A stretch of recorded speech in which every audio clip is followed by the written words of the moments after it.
Classic final boss music over here. Everybody knows Sephiroth. FF7 fanboys, rise up! Mount up! Oh god. What an old school cringy reference, huh? It's a throwback though. It is a throwback. Anyway, let's get this show on the road. Hello everyone, welcome back to another stream of mine, and picking up where we left off with some more Final Fantasy XIV. So, but before we do that though, I think we gotta go back and rewatch the best scene of yesterday, which was right at the end. FF14's... Oh shit! FF14's version of Darth Vader and Sephiroth put together... I'll say Darth Vader though, honestly. I mean, just look at this. Or listen to the music, right? And look at this shit.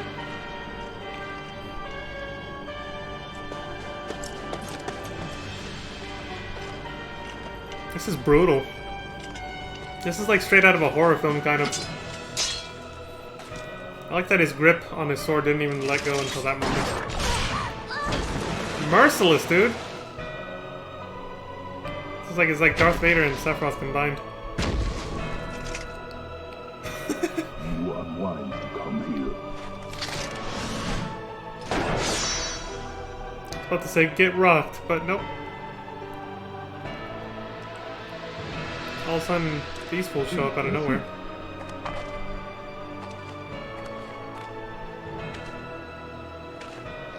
You wanna bop? Let's go!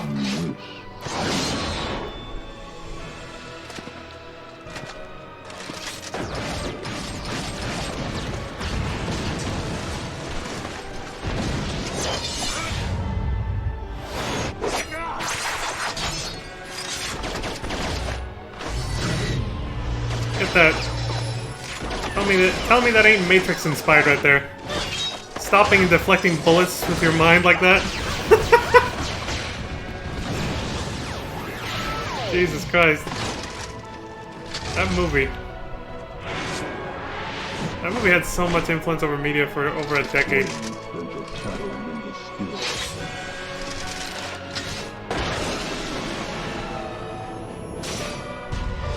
I could be wrong about it though. Maybe I'm looking at it the wrong way.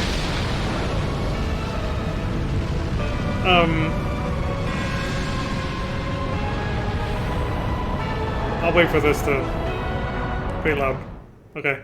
I could be looking at it the wrong way though. They could have been doing this in like Japanese anime for like way before the Matrix even became a thing.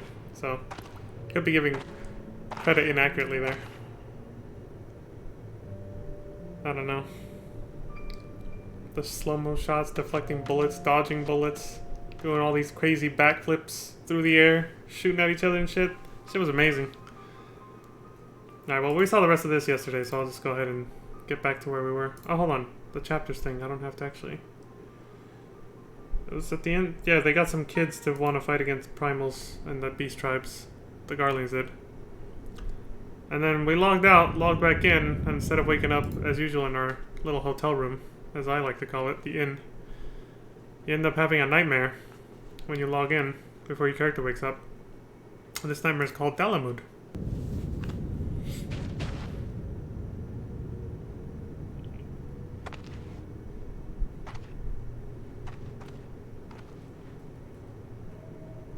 That's pretty much where we left off yesterday.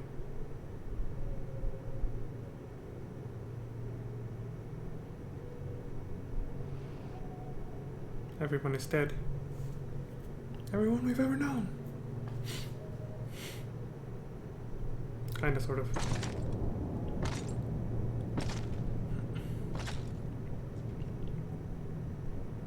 And then this mysterious figure. It's not the guy we just saw, it's someone else. It seems just as high rank.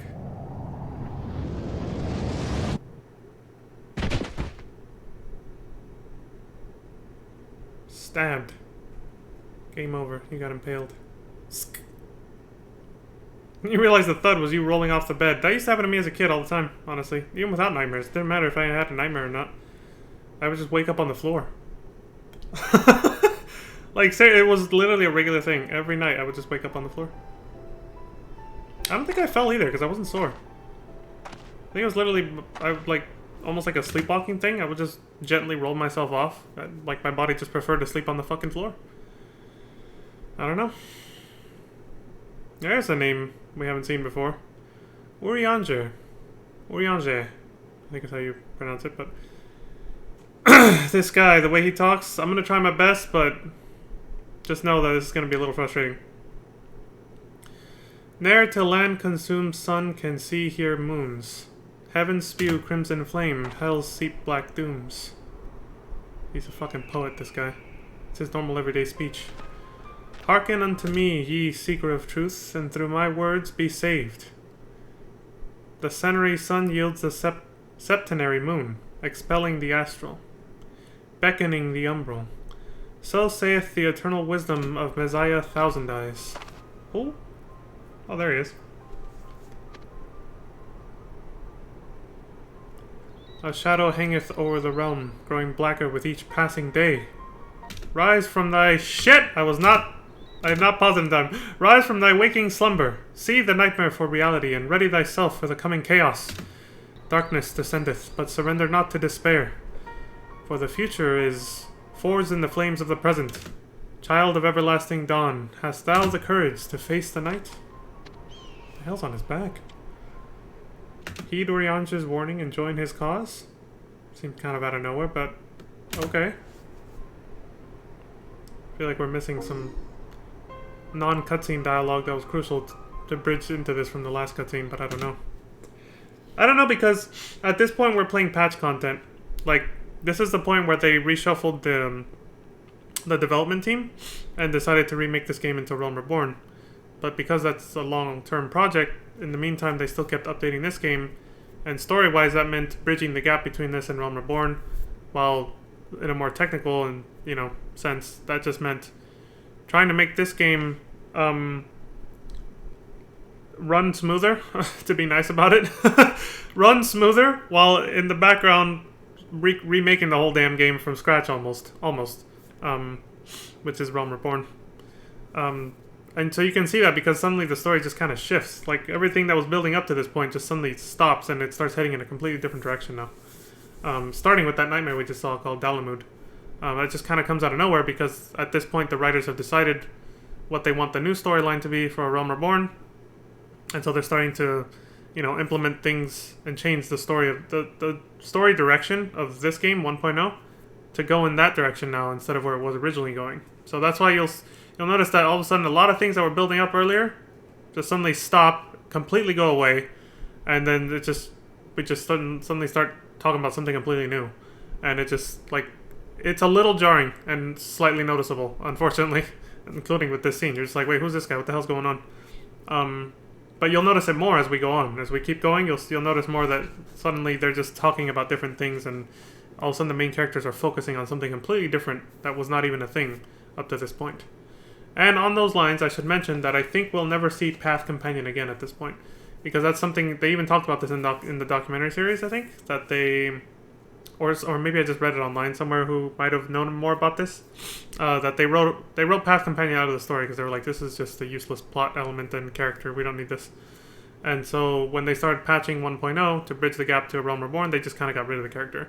And the way they did it was, I think, during some of the last scenes we actually already saw, when Path Companion was set on a different path by, well, it depends on what your starting city-state was.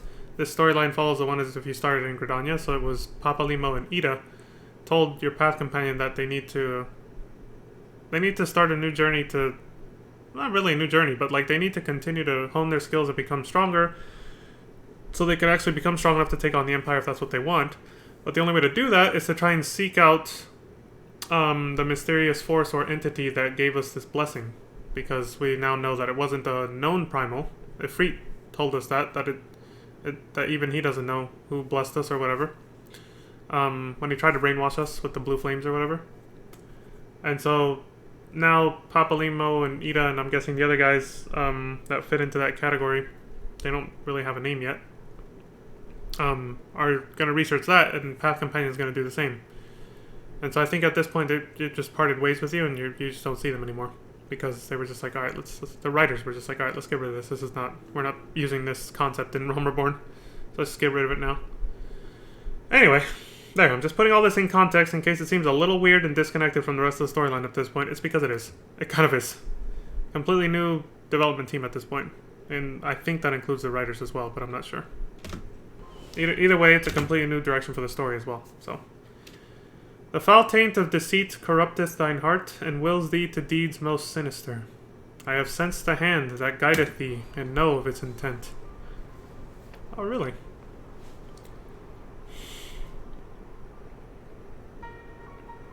Oh my god, I forgot to set up my tablet. I just realized, I was like, wait, I can't even look at chat right now. Jesus. 1 second. All that rambling. Okay. Yeah, give me 1 second. It's fully charged, it's not going to die on me anymore, so I just gotta set it up real quick. Luckily it already has the, it already has the update and everything installed, so I just gotta turn it on, basically.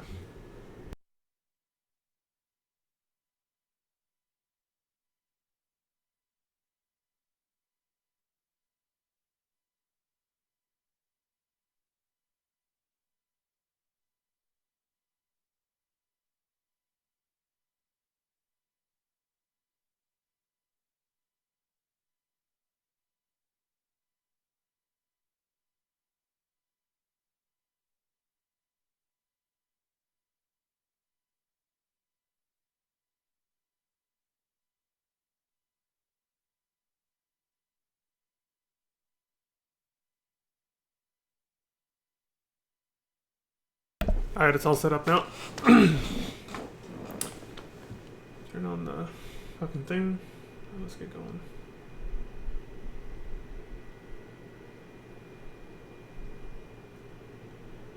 Dashboard.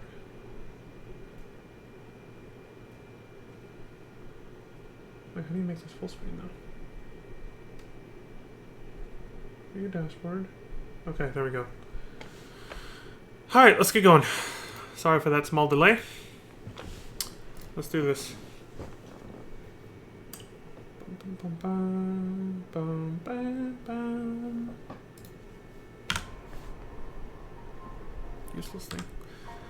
It's because the chat is literally just doing this. It's just doing the loading screen on my tablet for some reason, so I'm just like, fucking useless. But whatever, I can't do anything about that. If nothing shows up, nothing shows up. We gotta go.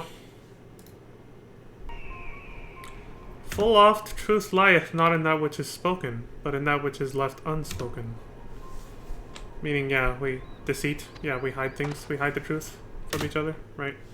Rather than lying, we just don't say anything. Try to refresh this one more time.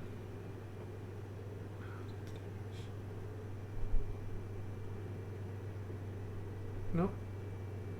Yeah, I'm gonna restart the Twitch app. Because I was like, dude, if someone says anything, I won't see anything because it's just literally the little chat is just doing this. It's like, come on, dude, just fucking work. Let's go. View dashboard. There. Now it says welcome to chat room. Sometimes you have to restart the damn app. Alright, if anybody said anything before that, I didn't see it. I just refreshed it. Okay, so let me just see what the fuck he said. Yeah, the foul taint of deceit corrupteth thine heart and wills thee to deeds most sinister. I have sensed the hand that guideth thee and know of its intent.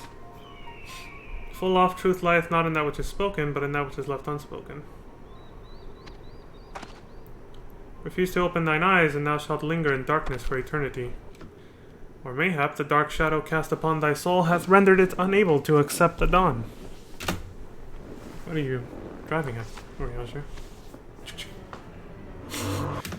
Oh, see? I was ready to suspect. I was like, we might have to defend ourselves in a minute.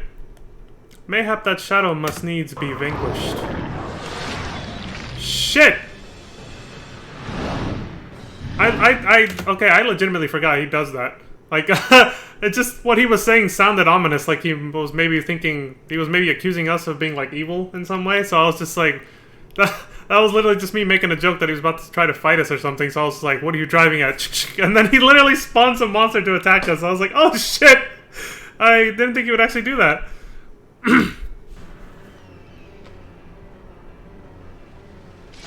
He needs to make sure we're not corrupted. You want some too, Thancred? Oh, never mind. Ne'er till land consumes sun can see bare moons. Heaven spew crimson flame, hell seek black dooms. Now you sound just like Oriange. Why are you repeating what he said? What's going on? You seem shocked. I am a bard, I'll have you know, and not utterly devoid of talent. The verses of Messiah should pose no significant problem. Oh, well, look at you. Spiffy motherfucker. I confess, I am glad to have journeyed so far in search of my inspiration and muse. For the noble display you have shown me this day, I shall repay you with a kindness. I shall tell you of the prophet. What do you got?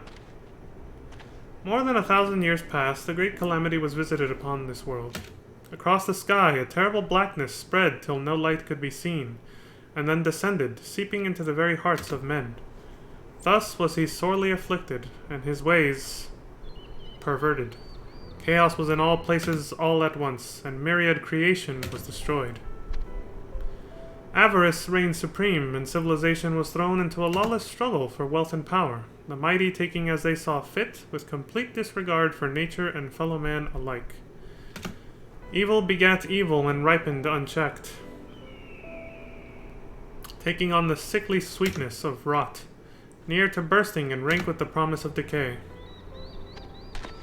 So basically the very fancy ways of saying the world ended. Yeah, slowly but surely it just started tearing itself apart. People started tearing each other apart, nature started falling apart, yada yada. Feels too real, man.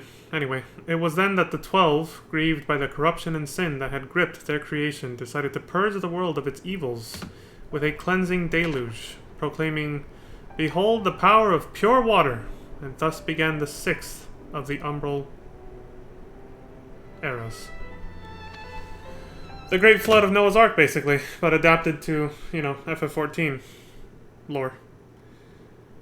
But yeah, obviously very biblically inspired there. There is a moral in this story for those wise enough to find it. You see, it was we mortals who brought the Great Flood upon ourselves and our world, having left the gods no recourse. And so if our faults ushered in an umbral era in the past, then our strengths can prevent the coming of another in the future. So, what say you, Encrypted? Will you pledge yourself to the side of good and fight to save the world? Know that you cannot rely blindly on others and change in things such as this. The road to victory must be found within yourself, as it must in all of... Champ? All of us. God, speaking to you has given me the most sublime idea for a poem. You are my muse, Encrypted. Truly you are. Well, thank you. But I shall take up no more of your time, nor you of mine. Until our paths cross again, be good and be well. Alright. See you later, Dad Cred. Or whatever that nickname was. It should come as no surprise to hear it, but Lord Lolorito was not sitting idly by while the road was being lost. I shudder to think what sums exchanged hands to secure this small piece. What are they talking about?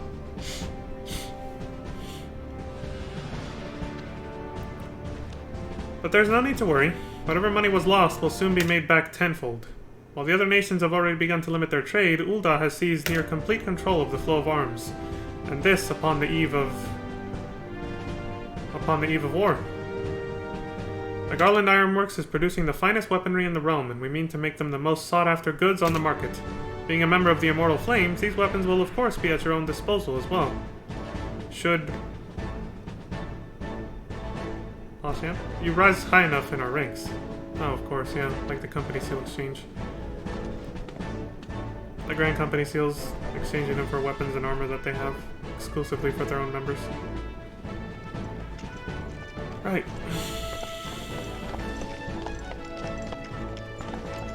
And who is this handsome young man? Oh man, the sunlight coming in right now is a little harsh. For me, anyway. I'm sure it lights up my face really well, but it's blinding the hell out of me. So, sorry if it looks hella dark now, but my eyes were straining because of that. Couldn't even see the damn screen that well. Master Garland. That is a familiar last name. While my team's initial readings proved inconclusive, when combined with recent reports from the Immortal Flames, there is no mistaking it, sir. Your hypothesis has become fact.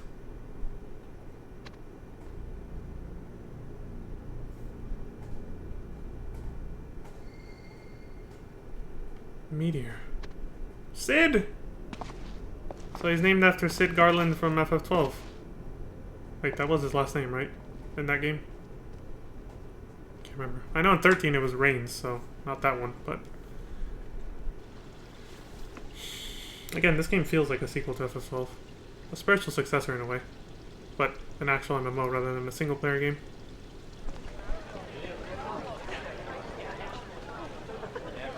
But of course it's also a spiritual successor to FF11, the previous actual MMO.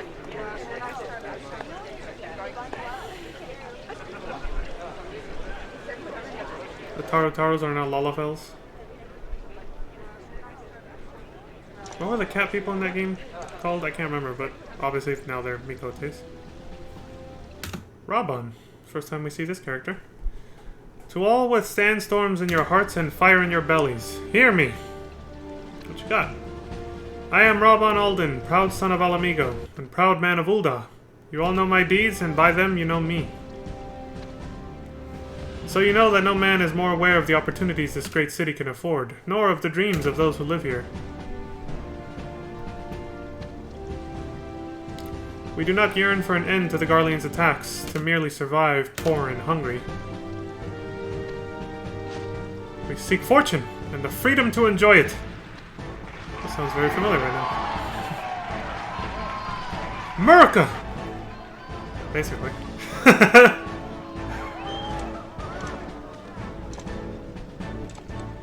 I'll not play you false. The Empire threatens our way of life, even here in the South. No shit. But with this great danger comes a chance for great glory and great profit. What'd I say? America! Coming to save the motherfucking day, yeah! And make money while doing it. Never have we known a time of such rich opportunity, and I for one mean to make the most of it. Spoken like a true capitalist, let's do it. I swear here and now in the name of Sultana Nanamo Ul'Namo. Hell of a name. Our immortal flames will consume the Garleans. We will sear their flesh and char their bones. And when they burn, they will beg our mercy. And we will name its price! This dude knows how to rally people, huh? An inspiring fucking speech right there. So I say to any among you who lust for both battle and coin. Craftsmen, merchants, warriors, adventurers. The music too. Grasp not for the quick profit in plain view.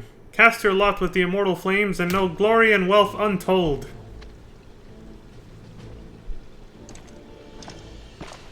Forge arms and armor. After.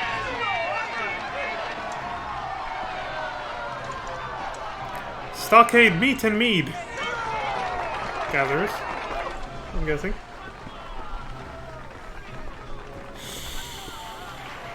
Temper yourselves in both mind and body. Get ready to kick ass and chew bubblegum, basically. And should you lack the back for combat or the knack for crafting, make us a weapon of your wealth. Fund us, basically. Give us some money so we can afford the other things. Long live the Sultana! Long live Ul'Dah! There you go. Good shit. Even Thancred approves. It's like, way to go, dude.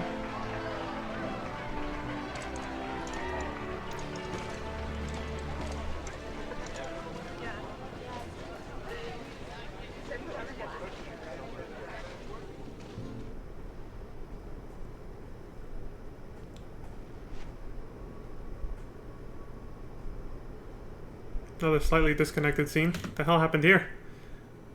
You know nothing, fool. Nothing! Your pathetic realm worships Sid Garland, the genius, the creator.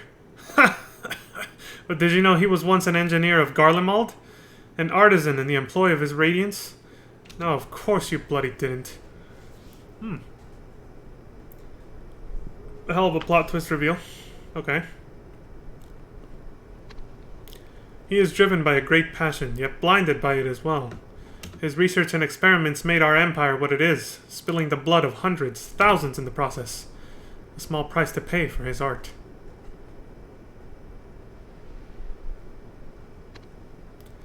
For years he enjoyed his Radiance's favor, being given all he ever asked, until one day he tired of his duties, turned his cloak, and forsook us for this doomed realm. All for his own ends, lest you doubt it. That monster never gave a damn about... Champ? Anything else. And the dogs at the Ironworks named me as a traitor? Ha! They who serve the greatest traitor of all. Oh, I see. He was someone working under Cid, who was supposedly on our side, that actually betrayed us. I guess we got sent to hunt him down. But there's obviously, like I said, some scenes missing here towards the end. Or out of cutscene dialogue that led to this. That isn't included, obviously, in this video. Isn't that right, Cid? Is he here? Oh, there he is. Charldor. So you were the spy among us. Name drop. Literally.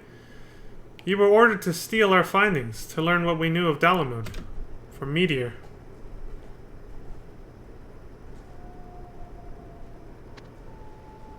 Stay your bloody tongue! You interrupted him. The stench of the Acons permeates this pathetic realm. Even now I feel saturated by it. I can taste their stink, and every time I do, I feel that I've somehow been infected by it. Destruction alone can deliver this Eorzea from its taint, and...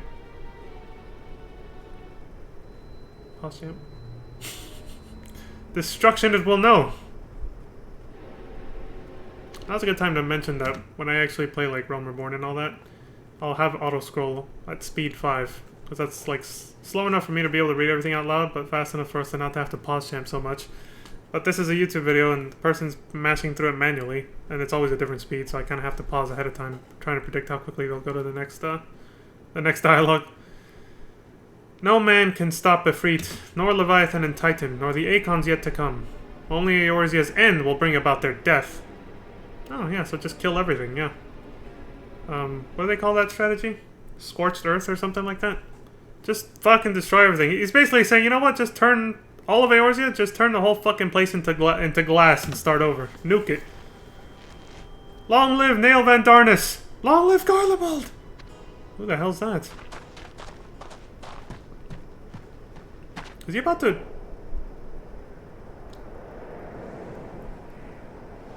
Yep.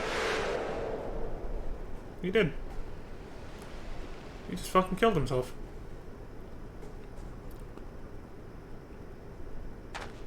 Jesus Christ, talk about fanaticism.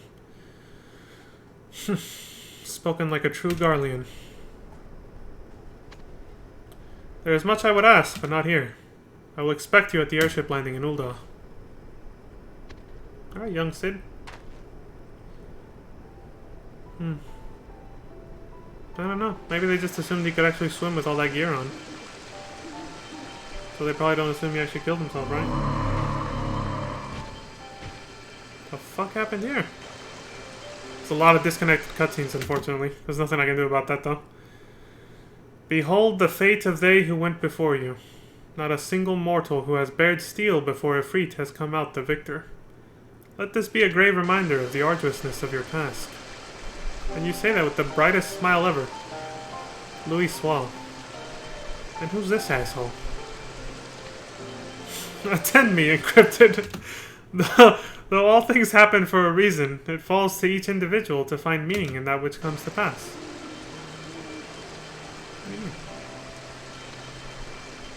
In this case, the message is painfully clear.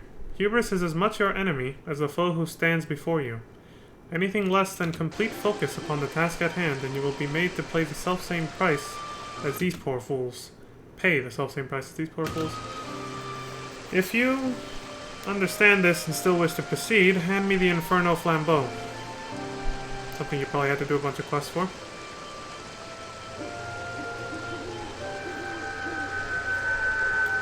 So he's saying a momentary lack of concentration and your entire raid group will get wiped the fuck out. Now, step through the gate, Encrypted. Beckoned by the flame of the Inferno Flambeau, the primal Ifrit shall descend. Some of them are alive, though. They're limping away. The mind is a powerful thing. By its influence alone, one man will stand while another will fall. Today will determine who is consigned to history, Ifrit or you and yours. Be calm and unclouded of mind, and you may yet prevail. You and yours. Yeah, you and your raid group, basically. Your party. Your friends, your comrades. Oh yeah, they all did survive. They just limped away almost partially off screen. So, something I believe Yoshi P said when he took over the project was that when he looked back at, you know, the original 1.0, he's like, he thought it was a little bit of a mistake that they introduced Ifrit and you don't even get to fight him. I mean, we saw the cutscene with our path companion and everything. You don't even get to fight him. You just see him and that's it. And he's like, he's kind of like, I think that was kind of a missed opportunity. Like, you can introduce a primal, turn it into a boss fight right away. Why not? So, you know, they actually made it a boss fight for one of the patches, which is what we're about to see here. It's payback time, basically, after he, you know, imprisoned us and tried to get us killed. I'm coming back to kick his ass, basically. And there happens to be an eclipse over the sun. Or maybe that's just him doing that. I don't know.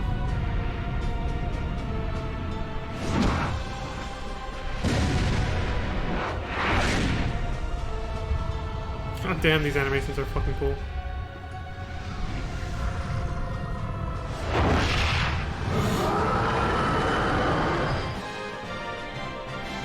There's the victory music after you win. I don't know what the fight was like back then. I don't know what the combat system was like in 1.0, so I have no idea.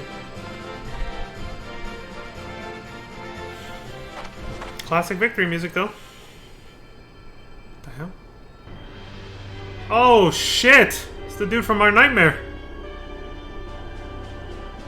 Another badass like the other Darth Vader looking guy. This one looks less like him because it's white armor, but... Run, dude! Go for the portal! Bravo! Bravo! Truly a performance worthy of song. Nail Van Darnus. Oh, this is the guy that dude yelled out before he jumped into the ocean. I would know the name of the hero who dares defy a god. Reveal your name to the stranger? My name is unimportant, or my name is Ducky. Encrypted Ducky. Fucking name, dude. Can't even take it seriously. Also, the way they wrote that is just like, my name's Bond. James Bond. It's totally like a ripoff of that shit. Encrypted Ducky. A name I shan't soon forget. How can you? With a name like that. Shout out to the YouTube channel who uploaded this, by the way. It's actually Encrypted Duck. It's right there in the bottom right. A name I shan't soon forget. Allow me to return the favor. I am Nail Van Darnus, Legatus of the 8th Imperial Legion. I come bearing the light of salvation to the people of Eorzea. Oh, really? Also, that's the 7th Legion. Sorry, I thought there was another I there. Not 8th, the 7th. It warms my heart to know that there are still those who would attempt to preserve life upon this forsaken continent, and by the blood of fallen Acons, no less. So you're applauding my efforts? Doing your job for you or something? A noble struggle, I grant you, but one that is sadly beyond hope. Alone, you stand no chance of survival. None. If you are to prevail, you must needs accept the outstretched hand of salvation. The hand of the Garlean Empire. So I can't do this alone. I need your help, so I should submit to you. I know full well your people see the Empire as little more than a covetous beast hungry for territory, but naught could be further from the truth. The world is stricken by an evil blight, her peoples given to despair. Seeing this, the Empire was moved. Pause yet? With pity, it reached out to the other nations, bringing them under its wing that they might know deliverance. Reached out. Is that what you call violently invading them and taking them over? Semantics, euphemisms. For ours is the radiance that shall banish the darkness that threatens to engulf the land. Embrace the light, son of the South, and your progeny shall live to see a brighter tomorrow.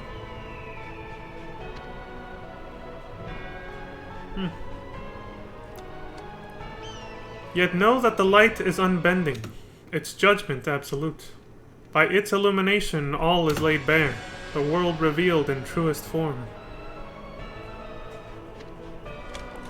The bold shall inherit the world, and the beautiful shall rule it. So has the light decreed, and so it must be.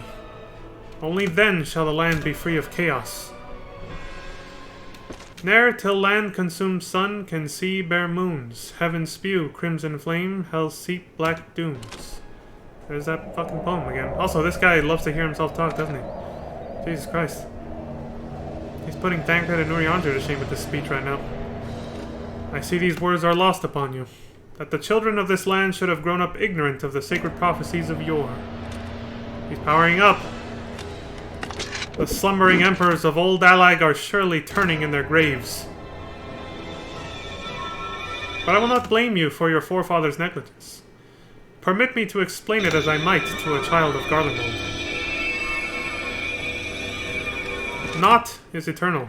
Nay, not even the dance of the stars upon the celestial sea. This is true. The hour of reckoning is at hand. Soon the crimson star shall descend, and the land shall be purged of its taint. Raint? The crimson star. Oh, but what manner of foul shadow will the unredeemed souls of your countrymen cast by the light of judgment? A mere imagining of it cuts me to the quick. The unredeemed souls of your countrymen. Run! Thank you. I was like, you better go now. Holy shit, dude. It's like a fucking Shinku Haruken. Put Ryu to shame with that one. I think he could have killed the Ifrit on his own. We just kind of beat him to the punch is all.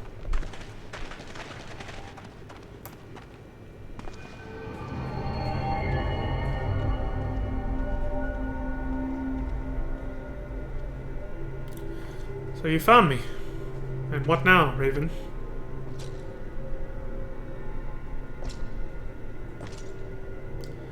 Ah, but you already know full well. You know Garlemald seeks to save this world, to cleanse it of the Akon's taint. And you also know that to do so we require the ancient secrets of Allag. Secrets said to have died with that empire long ago, secrets of which you know quite a deal.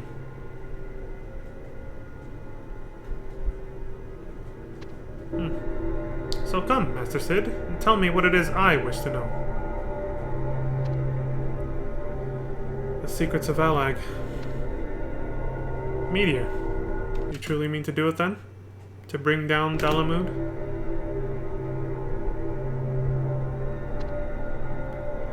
How shrewd. Good. You will save us much time. Long have we sought to rediscover the knowledge of the meteor sorcery. For years it was Midas, Nangarland, who led our efforts. Your father was both a genius and a patriot. And he wasn't that smart. Oh! Got him. I know who my father was, just as I know he was killed serving Garlemald's blind ambitions.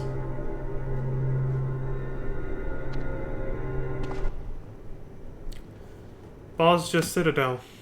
An entire city gone in the blink of an eye. All the literature left to us of Allag, the lunar transmitter, the testing facilities, all gone without a trace. Not a page or stone remained, nor even a corpse. Sounds like a nuclear bomb went off there. Bozja Citadel, huh?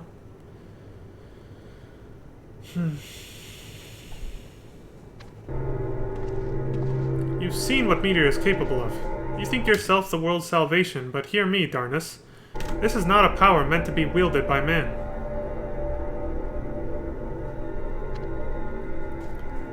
You disappoint me, Cid Nangarland. Your father was proud to serve as Grand Minister of Industry under His Excellence. By virtue of his feats alone were you named a minister after him.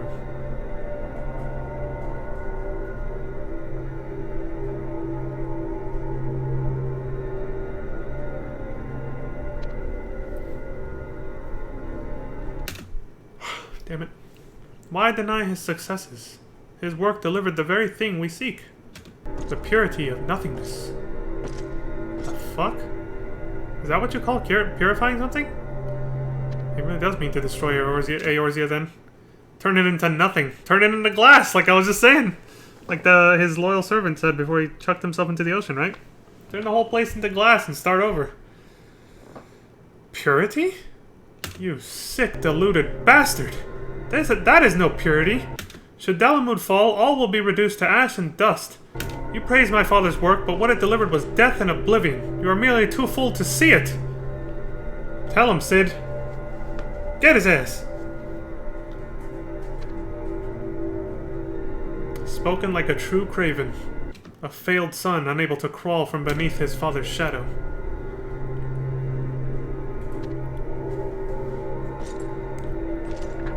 You have been too long in this foul realm. It seems not even a garland is immune to its taint. Uh-oh, he's powering up again.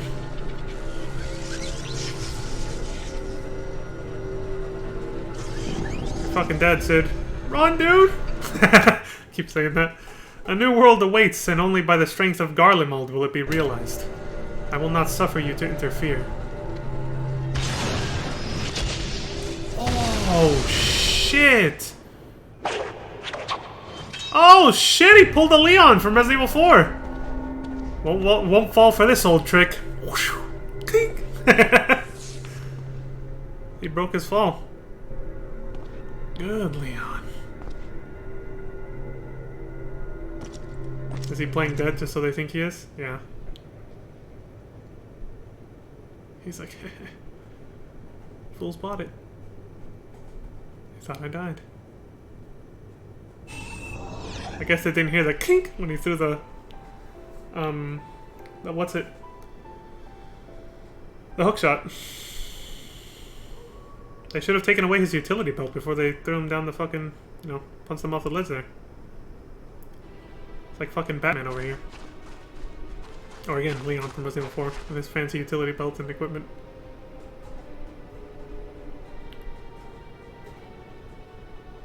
What the hell happened here? Somebody's watching me. It's a gigantic Terminator. With drills for arms.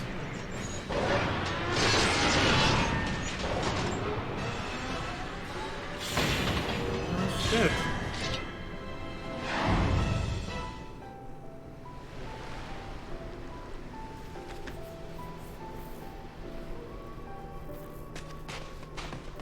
I'm guessing this is after the fight. Oh, the frame drops. This is not me, by the way, it's the video. The video's lagging really bad. And I shouldn't say, the YouTube video is fine. It's the actual recording of the footage, like, it's just bad. So it could have just been the game itself dropping frames when he was recording this.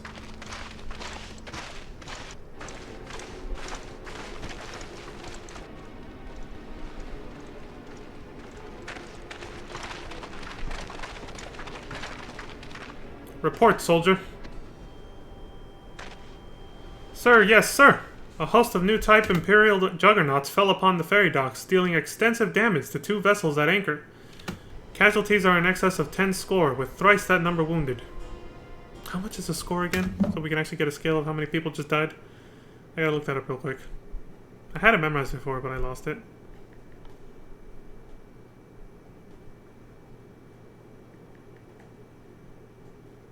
There might be multiple definitions. Shit.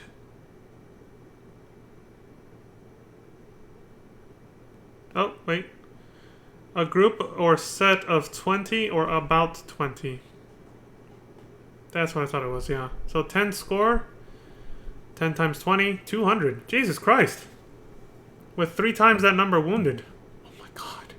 200 times 3, that's 600. 600 wounded and 200 killed. Jesus Christ.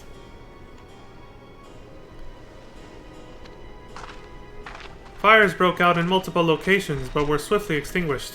Our numbers insufficient to mount pursuit, the enemy was able to withdraw unchallenged. We failed to bring down a single juggernaut. Yikes, that's a hell of a defeat right there.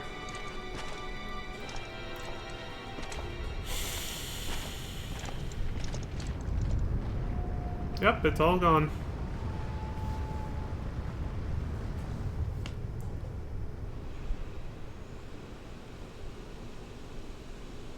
Those blasted Imperials and their toys. This truly bodes ill. Magitech is pretty strong, isn't it? I mean, we saw that in FF6 with that Empire. Ducky. Of the flames who took the field, none but you succeeded in felling a juggernaut. Oh, that's what that thing was? With the drill arms?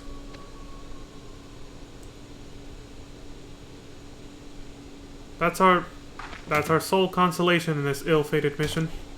Consider your service noted. Dismissed. Yes, sir.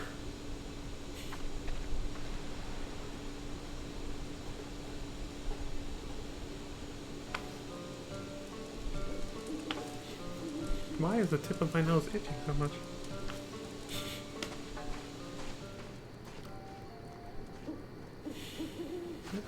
Yet again. Just the outside for some reason. Okay, I didn't even have to voice over that one.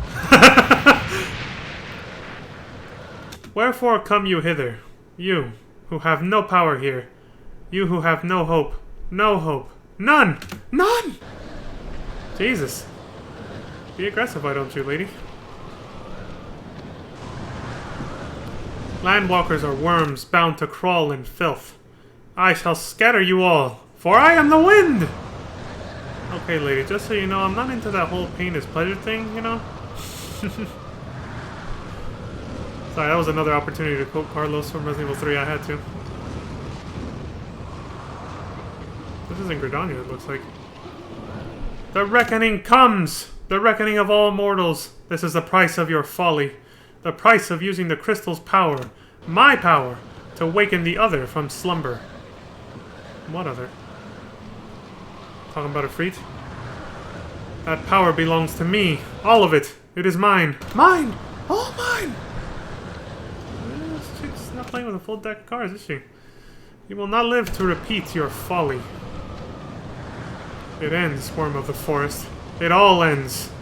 Worms of the forest. It's plural there.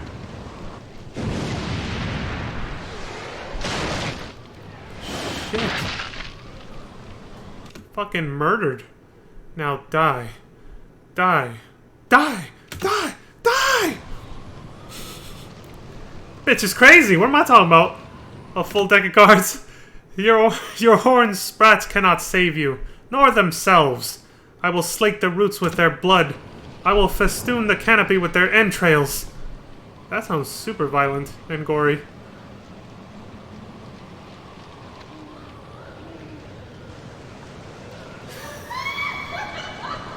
I knew she was gonna do it, so I stopped myself. I was like, I don't need to do this part. She's gonna do it herself.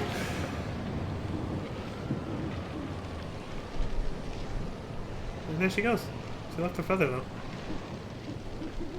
To remember us by. Or, sorry, for us to remember her by.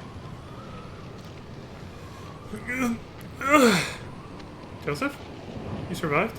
Gridania, please. You must help the others. The Seed Seers, everyone. None are safe. The Archons. Heed their words. Garuda must be stopped. I won't let you down, friend. I'll be back.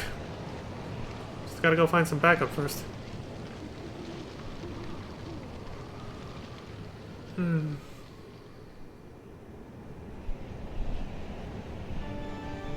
Yeah, I was about to go into my best impression of her laughter, knowing it was gonna come out like shit, and then I remembered, wait, she did this at the beginning, she might do it again. And I stopped myself. So I just ended up letting out a big-ass sigh instead, like... like somebody punched me in the gut. Whew. This music is genius.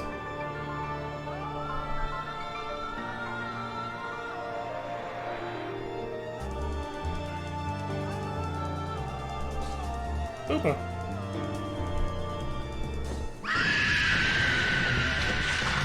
Like she heard me. Her eyes widened up the same way. She's like... that fucking emote.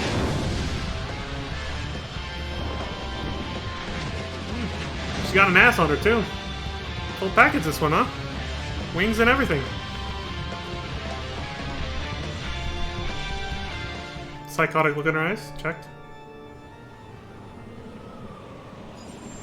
Who doesn't want a psychopathic, crazy-ass girlfriend, right? That can kill you in one fell swoop and fly across the sky and laugh like a maniac. Perfect wife, if you ask me. No. No! No! No! The crystals! The crystals! My power. No. Hell. So at this point, that thing... They explain this in the documentary, we don't get to see it too much here, but what she's looking at, the red star that Neil Van Darnus or whatever has been talking about, it starts off as a tiny blink in the sky, really far away. This is all happening in real time, like while you're playing the game. And every day it just got a little closer and a little closer until it gets, you know, bigger and bigger, and you get to see more of it, more detail of it. As it just continually gets closer, and then, as you see in this cutscene, it's really close at this point. And this was all going in tandem with the time left before they shut down the 1.0 servers to get ready to launch Realm Reborn. So that's that red star that you just saw. It's really close at this point, but it gets even closer until it's fucking huge in the sky. Just like Meteor and Final Fantasy VII. It's basically literally the same concept. They're reusing that concept as a nice throwback to FF7. This big red meteor coming closer and closer, threatening to destroy the planet. And that leads into Realm Reborn, of course. But it's really cool. It's a really cool concept that every time you log in, you just see it getting closer and closer, like every day. Like in real time, it's just getting closer, and you're just like, oh shit, here it comes. Yeah, they tied it into this. That means they patched this in at some point when it was pretty close already. This content, this boss fight, basically. It is my power. Mine!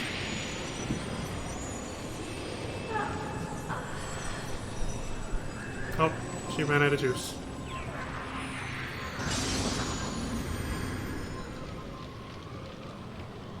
No more waifu for us. No feathery waifu for us. Ah, yes. Behold the light. Such sublimity. Well, speaking of Neil Van Darnus, I guess you watched this fight too? Such a wondrous radiance. Both magnificent and terrible. Truly, the soul can harbor no doubt that this is the light of creation.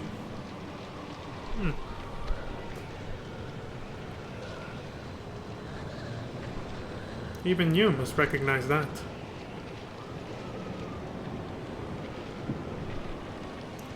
Garlemald owes you a great debt, adventurer. Wholly without our prompting, you have now felt the primals of both fire and wind. Such ability and devotion commands even mine own respect. Why, thank you. Don't know how much I give a shit about being praised by you, but sure.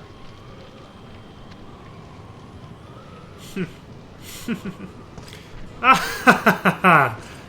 Too bad he doesn't have a voiceover for this, like Garuda.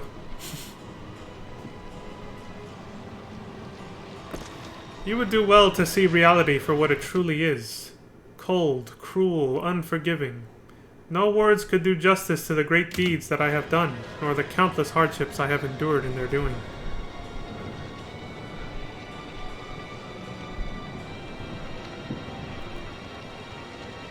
Corpses litter the fields and choke the streets, and still your gods remain silent, utterly indifferent.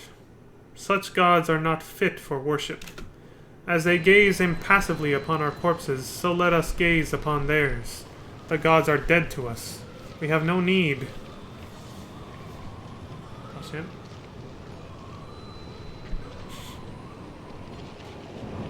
Of them. Okay.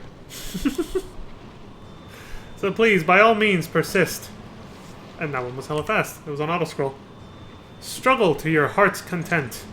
Struggle however you see fit. Struggle long, struggle oft. And when at last you tire of struggling, summon up your courage and struggle some more. Excuse me. For with every act of defiance, another drop of Eorzea's lifeblood shall be given over to the Red Moon. The crystals, the land, the primals. The power of all shall burn bright and shine down upon this realm a glorious, purifying light. This dude seems more off his rocker every time we see him, doesn't he? These heathen lands shall be bathed in crimson brilliance. Only then, when the seal is broken, shall all I have labored long to accomplish with Meteor come to pass. Okay. Deeds done for the good of all are rarely seen for what they are. Thus am I styled the villain. I have accepted my lot, and do what I must. As must you, adventurer. Let your fears and desires spur you to action, and struggle for all you are worth. You will tire of futility. Your floundering shall subside, and before long you shall grow still. Only then shall I take your head, lest I do you to the dishonor of an unclean cut. So he's saying eventually we're just gonna get tired out and give up.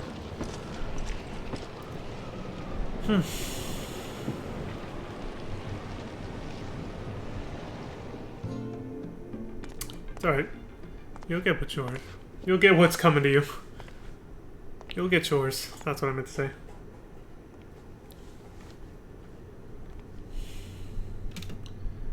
The primals of wind and fire and the Imperial Vanguard, too. Your list of vanquished makes for impressive reading. Well fought. And you keep high company. Archons and Master Engineers, is it? Ha! I should be grateful you found the time to see me. Please, enough with the flattery. Would that I had 100 like you. This war would be the better for it. But enough of your praises. I have questions. You are a man of great ability. Why name yourself adventurer? Why do you wander the realm? Why have you sworn fealty to Ul'dah? So I'm guessing these are the cutscenes if you ally yourself with Ul'dah, since you can pick one of the 3 states, city-states. She's like, whoa, what you doing? Bah! I've no stomach for banter. I've always said you learn more of a person by crossing swords than mincing words. Oh shit! He wants to fight!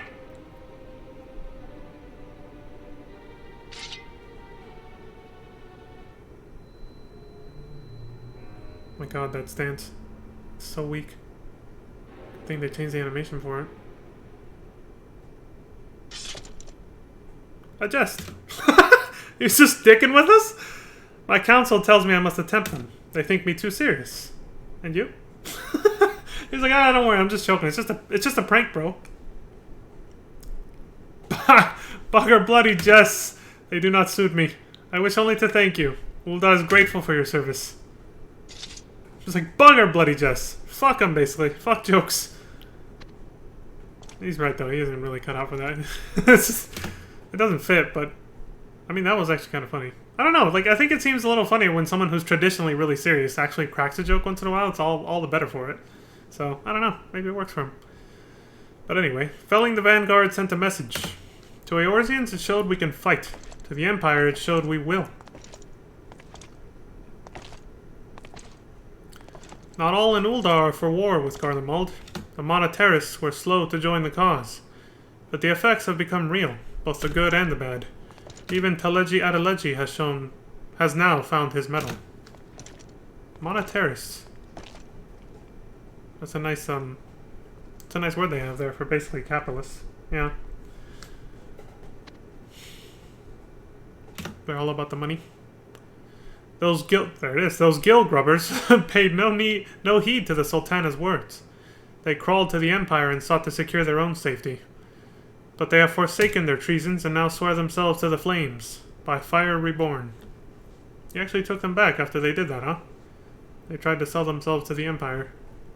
Or, you know, using their wealth, tried to appeal to the Empire to spare them, double-crossing us in the process. I will have Teleji Adeleji continue his talks with Garlemald. The Imperial Vanguard was a godsend in disguise. It showed we are weak. Our fires do not...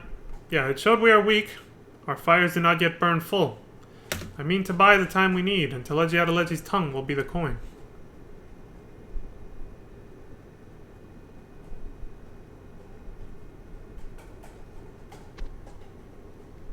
How is your history, Encrypted? Do you know of the Eorzean Alliance? Not really. The Alliance was forged 10 years past. It bound Ul'dah, Gridania, Lim Siliminsa, and even Ishgard as one. We haven't seen dick all of Ishgard. That's the first time they mentioned it. The Empire took Alamigo not long after. When they made to stay, Ishgard no longer felt threatened. It was then they disbanded from the Alliance. With that, all hope of creating a unified army was lost. Oh, I see. When the Empire took Alamigo and then stopped advancing forward, they stopped, everybody was expecting them to keep going and try to take over the next piece of land they could come across, like Gridania or something else. But they didn't. They just went quiet for years. After that, that's when Ishgard pulled out. Said, alright, well, you don't need us anymore. They already stopped moving towards us, so fuck it. But the dangers have returned, and so the unified army must be made. Only then can forces be sent where needed, when needed. This is why I summoned you. Many look up to you. I would make you a bannerman of the Alliance, a symbol to draw more to its cause. Okay. I am no fool. I know not every flame can burn as bright as you. Even so, a single flame cannot drive away this darkness. A fire as that of the hells must be kindled. A fire as that of the hells must be kindled. But all fire starts from a single flame. Be that flame, incite my men to roaring frenzy. A conflagration to engulf all the Empire. Kinda fucked that word up a little bit. Be that flame, incite my men to roaring frenzy. A conflagration to engulf all the Empire. Okay. What say you? Will you take to battle as my champion? As Eorzea's champion? Champion the cause? Sure. No, not sure. Yes, sir! Good. Battle is ever near, Encrypted, and for that give thanks. More fuel for our flames. This music is good.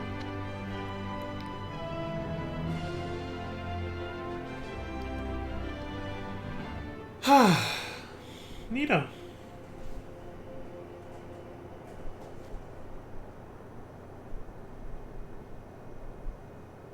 What the fuck is this thing?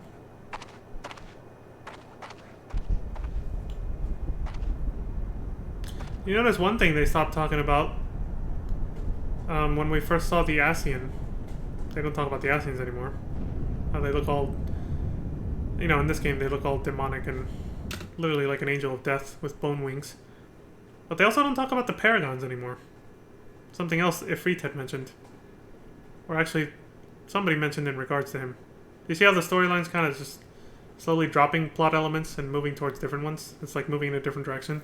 They slowly make you forget about those other things that they talked about earlier. Until you completely like, oh, whatever happened to that, you know? You, I remember. Gaius Van Belsar. Oh, that's this guy's name? Darth Vader? Yeah, Gaius Van Belsar.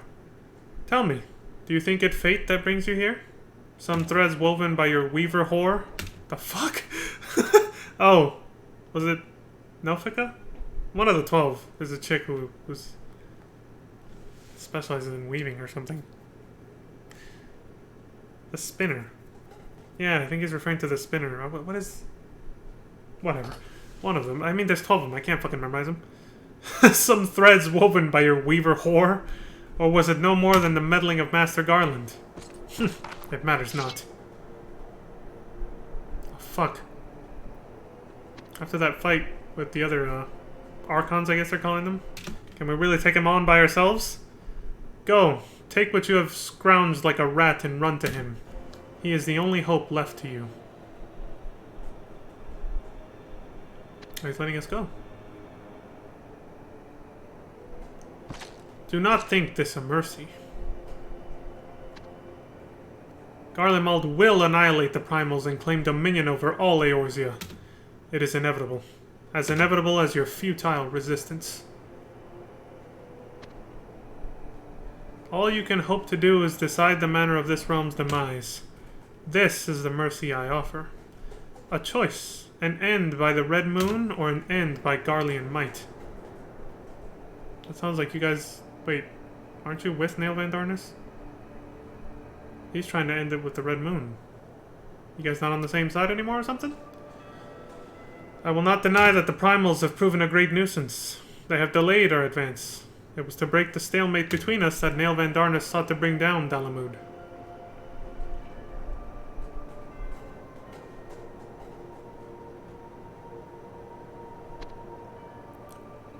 The impact of the Red Moon would destroy the primals in an instant. Little wonder that his radiance embraced the scheme.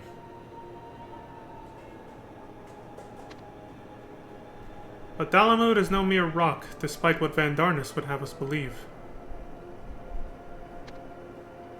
It is a great red sin, exiled to the skies by ancient Allag. There it has long festered, becoming something far more vile than we ever supposed.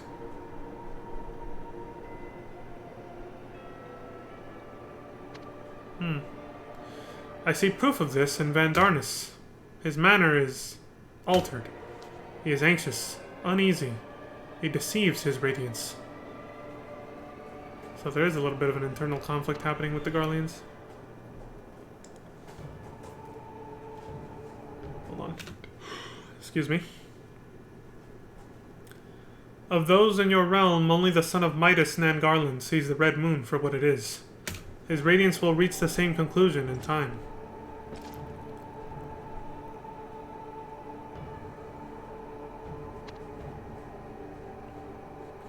Yet by then it will be too late. The shadow of Dalamud will already be dark upon these lands. Oppose Van Darnus and Meteor if you wish. It is the only hope you have of sparing Eorzea from complete obliteration.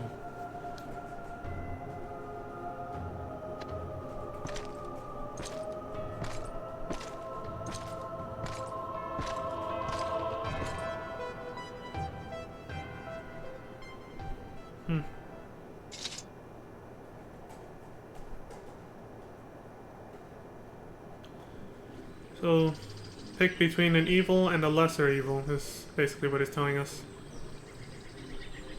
Hell of a choice, huh? Not too much different from voting in an American election these days, though. An evil or a lesser evil? It's all the only choice we ever get nowadays. It's been that way for a while, actually. It's all that ever is. But alas... Turn decline.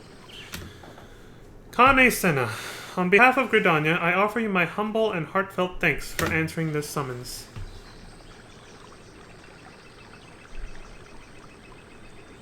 All here present now know the Empire's Meteor Project to be the scourge spoken of in prophecy that will usher in the 7th Umbral Era.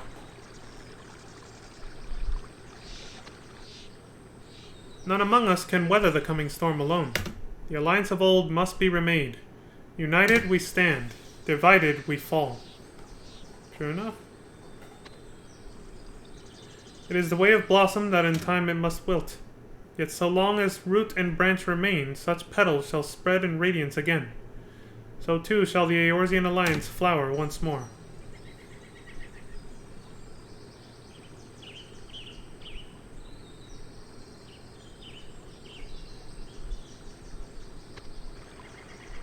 Mayhap it is the fate of some or all to fall, as do the flowers in winter's chill.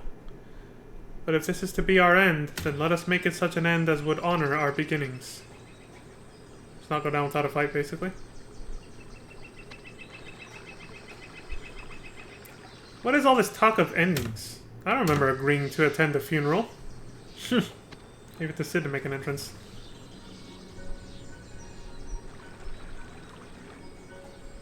She's pretty, I gotta say. Her look, though! She was shocked! I don't know why that prompted me to be like, oh, she's pretty. I mean, I already thought that I already thought that when I first saw her, that she's very attractive, but for some reason, seeing her do that, like, get shocked, has triggered the words to come out of my mouth for no fucking reason. That was weird. I came to see the birth of a 3-nation army.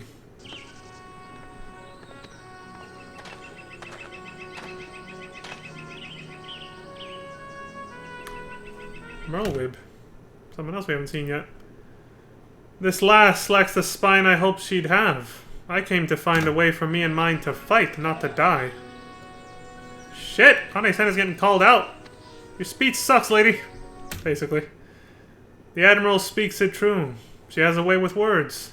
Would that she could bottle them so she could, like, pay for her own war. Damn! They're all throwing shots at each other. Firing shots at each other.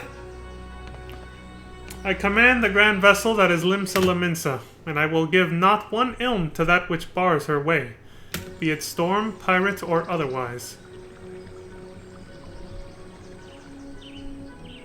Yeah, she's a MILF, I gotta say. I only say that because I think... I haven't revealed it yet, but I think, she ages differently. You know, she has the, you know... She's like that one guy we saw. Pepsi Man, I called him. Oh, at Pepsi, in the other words. I forget what their race is called. They said it too. But they age differently, so... Whether the fleet be 1 ship or 3, I will stay the course. I speak the same for the South. All know I've never shied from a fight. In victory there is glory to be had and wealth to be won.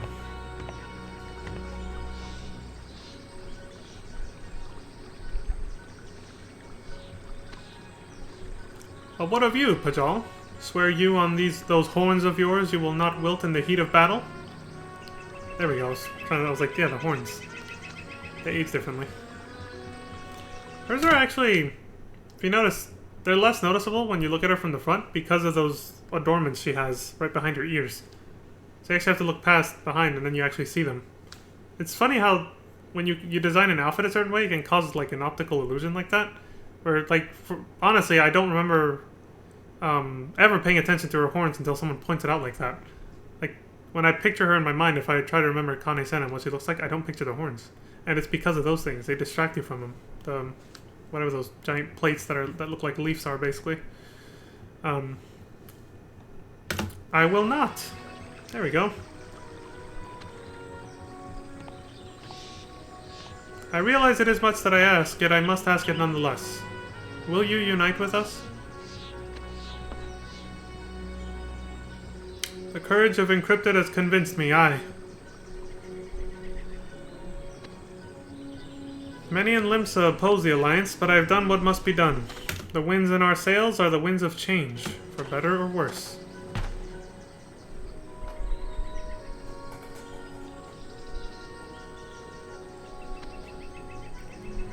The deeds of Encrypted swayed all in the syndicate who opposed. By his bravery, let the alliance be made. The merchants seek to invest in the future. To that end, they will lend their wealth to the alliance. About time we heard some good news. Man, we got the whole crew here. Whole posse of Eorzea's badasses over here and leaders. 12 bless you both. A seed has been planted here, and in the care of our 3 nations it shall surely quicken. I look forward to the day that our efforts bear fruit. I'll admit right now, that close-up, like, I might have already admitted just by what I said earlier, but I'm kind of a Kane-sen simp. She's hot. I find her attractive. I find her pretty hot, so I'll just say it right now. So I was like, that close-up of her triggered me to say it. I was like, I might as well just admit it. I don't know if she has a strong, like, fan base like that. I know I've heard, but I haven't confirmed this, but I've heard rumors that Merlwyb is actually, has a pretty large following of people that, well, you know what I mean. You know what I'm getting at. Kane-sen, I don't know, though. But I know there's a lot of Merlwyb simps, for sure. Haha! Best look to the present instead. I do not act out of charity. Should the alliance prove more a hindrance than a help, we will have words again. So he's saying, don't get carried away. This is only temporary. You know, if you guys look at us the wrong way, we might break this alliance and might be going at each other again. You know, we'll be enemies again, if or at least not allies and friends anymore. If we don't like the way you guys look at us, or if you hold us back. I would expect nothing less. For now, let us combine our strengths and send Dalamud back to its seat in the heavens.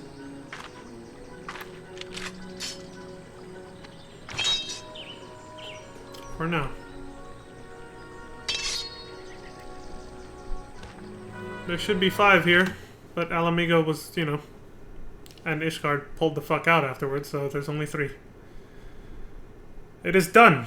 Now we strike back.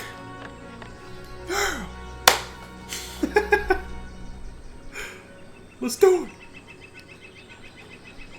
The elementals. They rejoice. The forest has heard us. I bring urgent news. Good or bad? What you got? The scouts at Mordona send word that a great shaft of light was seen emanating from the midst of Castrum Novum. They say it shone towards the heavens. Castrum Novum? Where the fuck is that? No. The transmitter! I think Sid knows. What the hell's he talking about? Calm yourselves. If it has begun, we must do all we can to stop it. It was for this that we bound ourselves to one another. Encrypted? We must act. We must act now.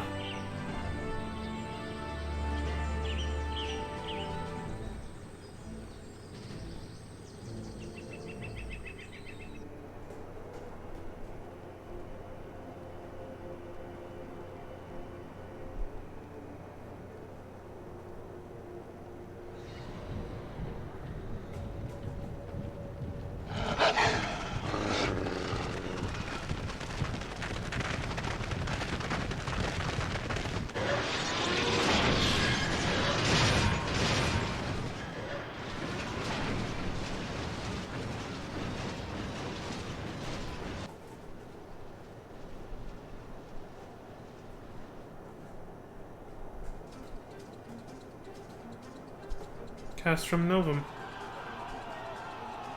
Big ass fight's about to break out.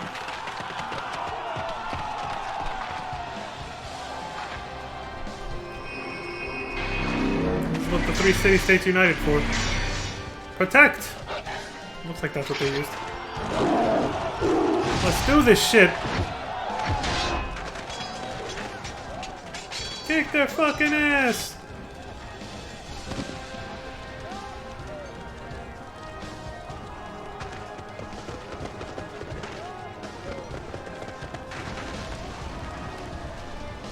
Jesus Christ, that's intimidating.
Interesting boss fight.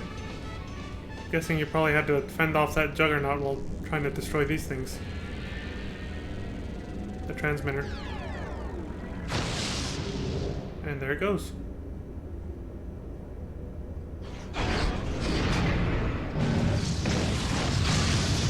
Shit! We just got knocked the fuck out! Oh, of course it was this asshole.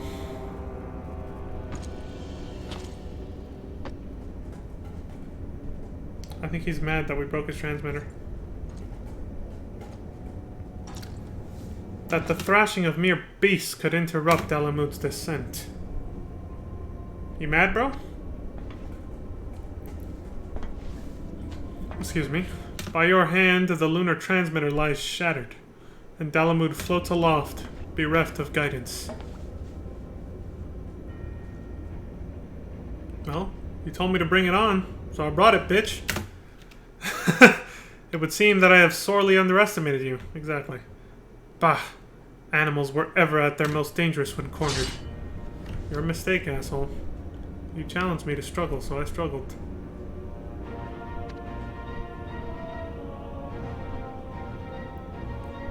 The realm has seen 6 cycles of death and rebirth, yet man refuses to learn from his mistakes.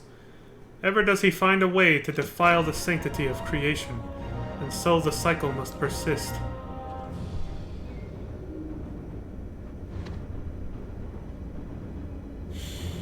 But no more, for I shall halt the turning of this wheel of darkness. He has willed that it be so, and so must it be.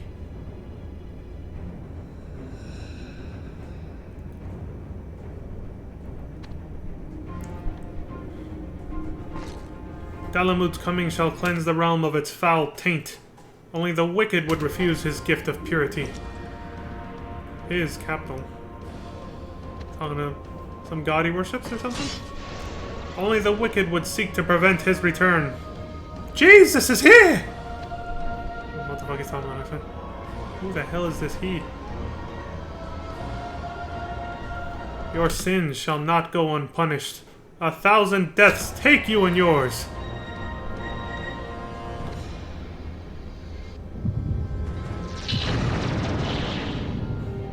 Hell? Oh shit! Ah yes, the song of life resounds. Its joyous strains herald the coming of a new world. A world free of man's creeping corruption.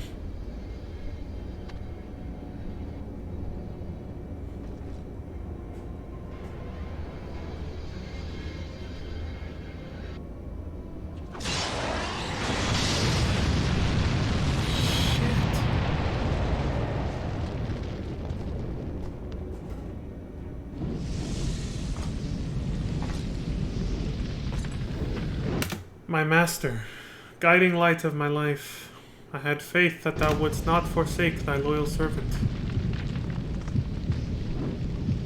This dude has been completely enthralled by this fucking gigantic red moon star whatever. Like, I think it's actually possessed him. That red glow. No more have I need of towers drenched in the slaver of beasts.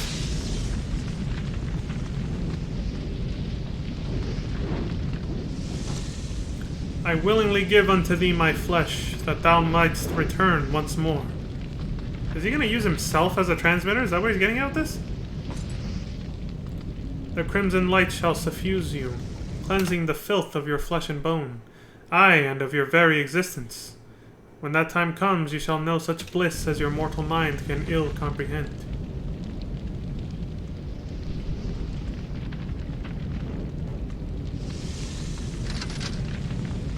But the time for talk is past.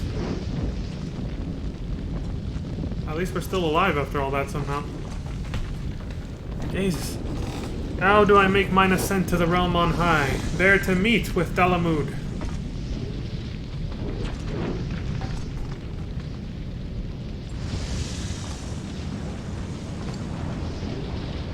In the name of House Darnus, I shall bring the wisdom of ancient Allag to bear and make ready a feast in honor of the divine.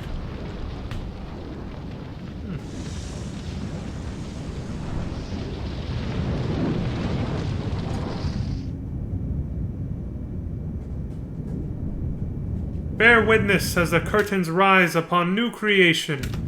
Yep, he's completely fucking lost it. Hey, Levy! Glad to see you made it. I haven't turned to look at my chat in a bit, so I hope you haven't just been sitting there for a while. And you, foolish adventurer, you will die.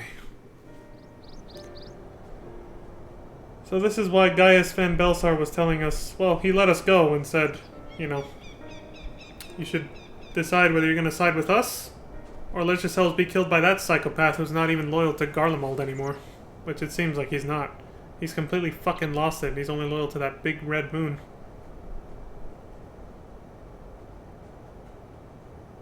Again, I like it. I like that it's like the concept of Meteor from FF7. They're literally reusing that story concept in a way. A giant red meteor that slowly gets closer until it crashes into the Earth. It's so cool that in real time, as the days went by, and you would log into the game, you would see the moon getting closer and closer. And then they would patch in new boss fights and story content like this that would tie into it. That's fucking cool. They haven't done that ever since. Actually, they kind of have, low-key. It's not quite the same, but... I think they do that between patches. Holy shit! Literally firing shots at us right now. Jesus. Well, I think I was right. He does use himself as a transmitter since we wrecked the one that he had with those towers. Yep. He's using himself as a transmitter for the fucking moon. O benevolent moon of purification, that thou shouldst choose me, thy humble servant, as the beacon to guide thy coming. Makes you happy, doesn't it? Gives you a heart on, it seems. Mine entire being shivers with boundless bliss. That's it. Yep. He's got a heart on. The hour of cleansing is at hand. Make complete thy descent and purge this land of its taint. This guy likes to talk about taint a lot.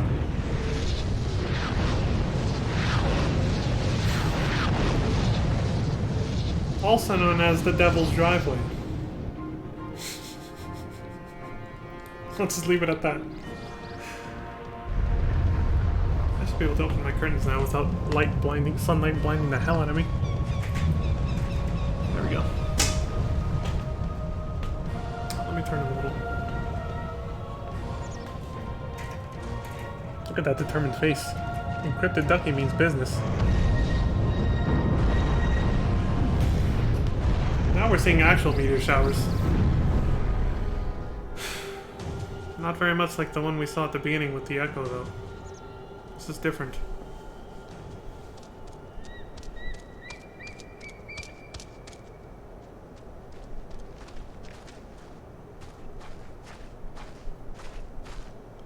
What in the world was that explosion? And what in the seven hells is that floating mass of land? Again, look at how different Eorzea looked back then. I mean, and look at the graphics on the trees and the grass. They're only just now starting to consider and actually working towards bringing back these kinds of... like, this many assets, I should say, and these kinds of graphics. Because like I said back then, it took such a toll on the servers to try to keep up, you know, with the technology of back then, with all this, that's why people were constantly getting disconnected and the servers would shut down and just break down constantly. You'll hear more about it in the documentary. I've decided at this point I'm going to let it play. Because I haven't seen it in a little while, and it'd be nice to actually watch it again and comment on it on stream. Because why not? So I'll probably just let it's actually not as long as I thought it was, or remember it being, so I think I might let the documentary play, and then they'll talk about all this stuff. It's pretty cool. I think it's a really neat, like, must-watch for anyone who cares about the story transitioning, and just the game overall. How it transitioned from 1.0 to Realm Reborn. It's really neat. Anyway. What in the world was that explosion? And what in the seven hells is that floating mass of land? You mean you barely saw it? That beam of light! Oh, he's talking about where Nail Van Darnus is standing, sorry. That beam of light. Unless I've lost my wits, it's the self-same as that scene at Castrum Novum. Yep. Take word of this back to Gridania without delay. I shall remain here to keep watch. Don't get killed.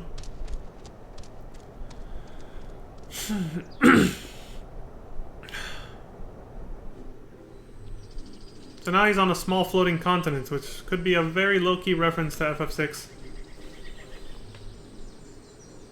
When Kefka and... what's his name? Emperor Gestal were like... had the Warring Triad under their control.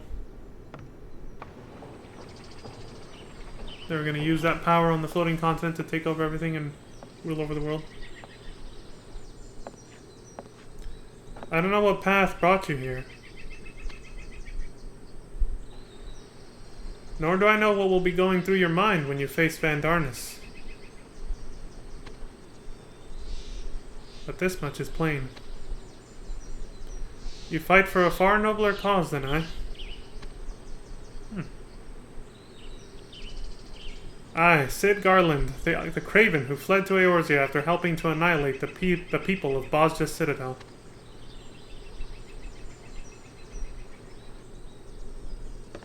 Oh yeah?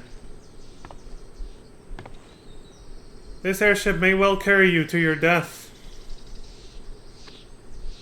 Knowing this, do you still wish to board it?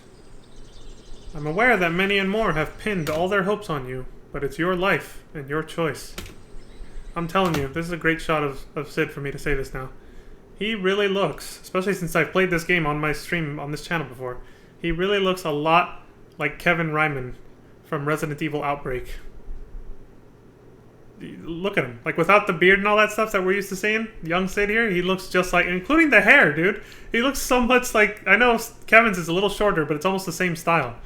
He looks just like Kevin Ryman from Resident Evil Outbreak, dude, I'm telling you.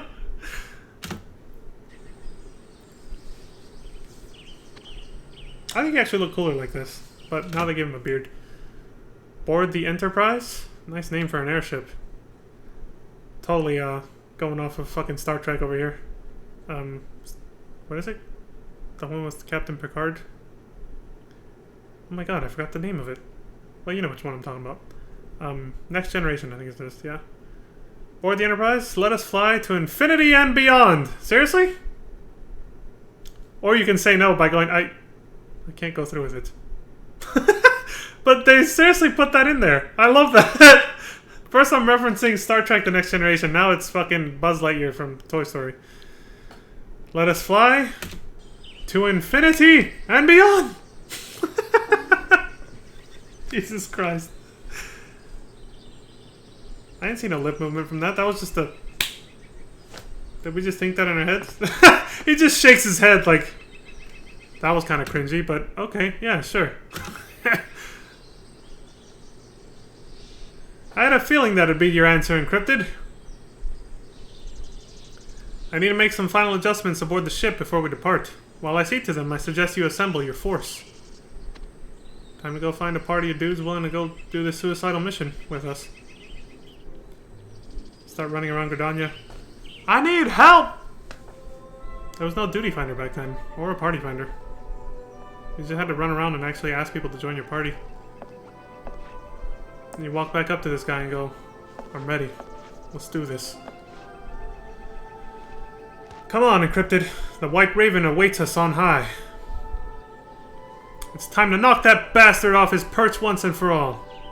You said it, Sid. Let's go kick some ass. See, at this point, your party would be there with you. That's why she did this. But because they're just rewatching the cutscenes using the undying journey or the unending journey diary in your hotel room, you know, it's just them. But yes, normally in this cutscene it would be your entire party here.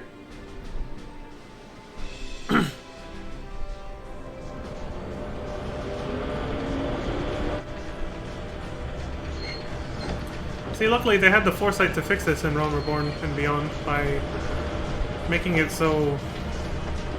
Unfortunately, your party's never acknowledged, really.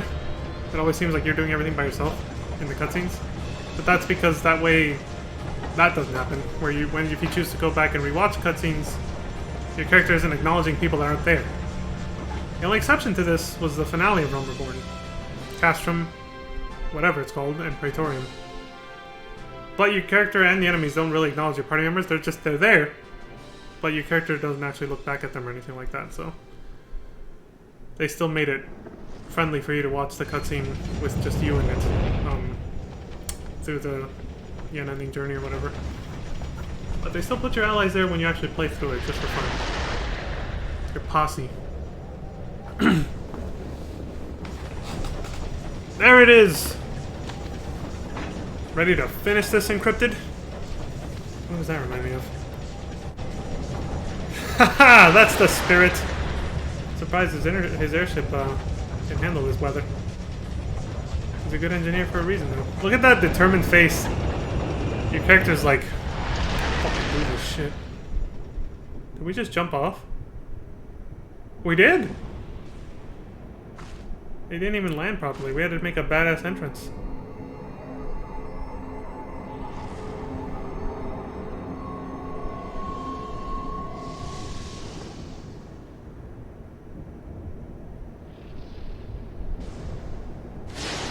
Hey, buddy.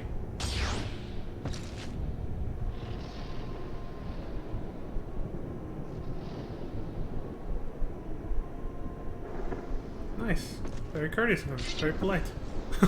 He bows to us and then we're just like, sling!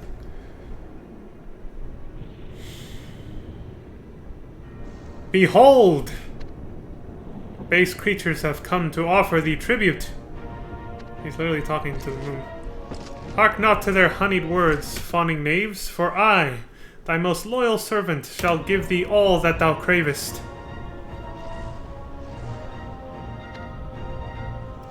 It was I who raised for thee this stout sanctuary, using the wisdom of ancient Allag and the offering of mine own frail flesh. O guiding light, doubt not my devotion, nor yet my testimony. Thy servants exist only to serve and honor thee. Again, this would be a panning shot of your whole party. Naught would give us greater joy than to bathe in thy cleansing crimson light. Quite the poet, this guy, the whole way through. To know such bliss, we would gladly die 1,000 deaths. 1,000,000! That's a lot. The presence of these wretched creatures proves the truth of my words. Of their own free will, they have come to offer thee a tribute of their lifeblood.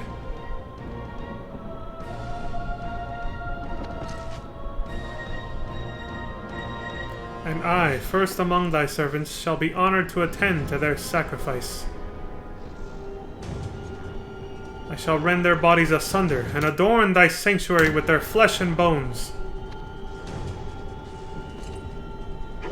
Come, beasts, rejoice! For by your deaths shall your lives find purpose, in bringing glory to our Lord and Master.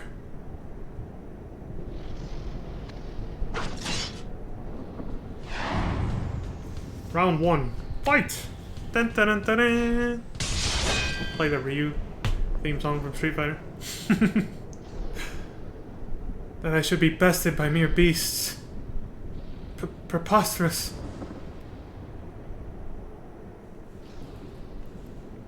Oh, how I grieve for this world. This world beset by fools.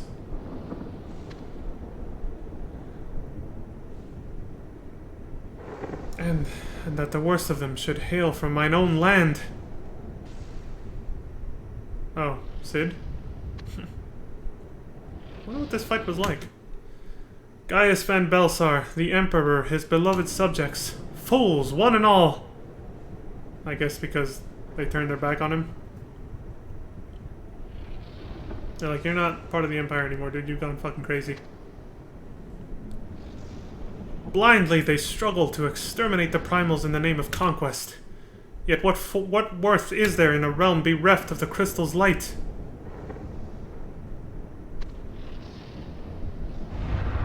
What has become of Garlean pride that we must scavenge the leavings of false gods?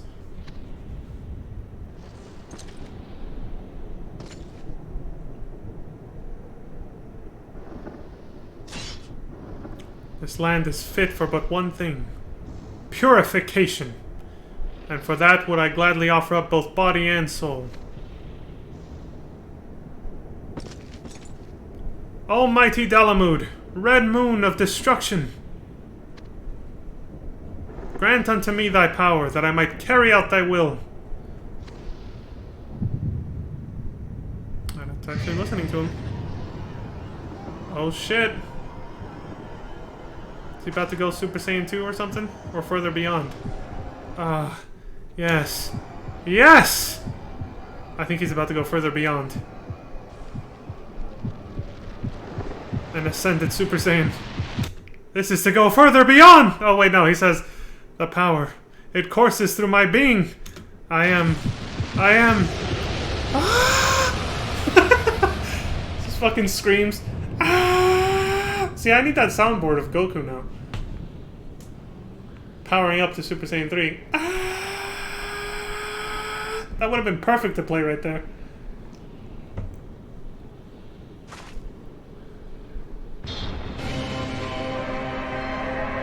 Oh shit! Yeah, he transformed already. Or, alright. The hour is come. Receive of me the gift of purity. He has like wings. Made of crystal.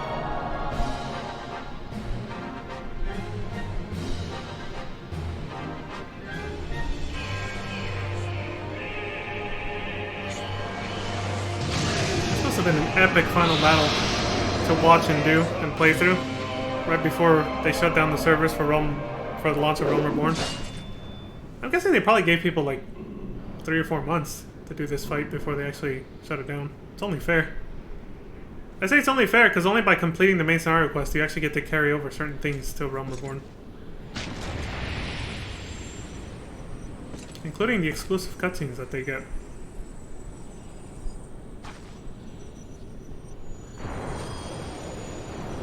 Oh, that's it, dude. You're out of juice. You only had so much power. It wasn't enough. You're fucked. Or as Jack would say. Which in a word means... you're fucked. Yep. Dead. Well, there he goes.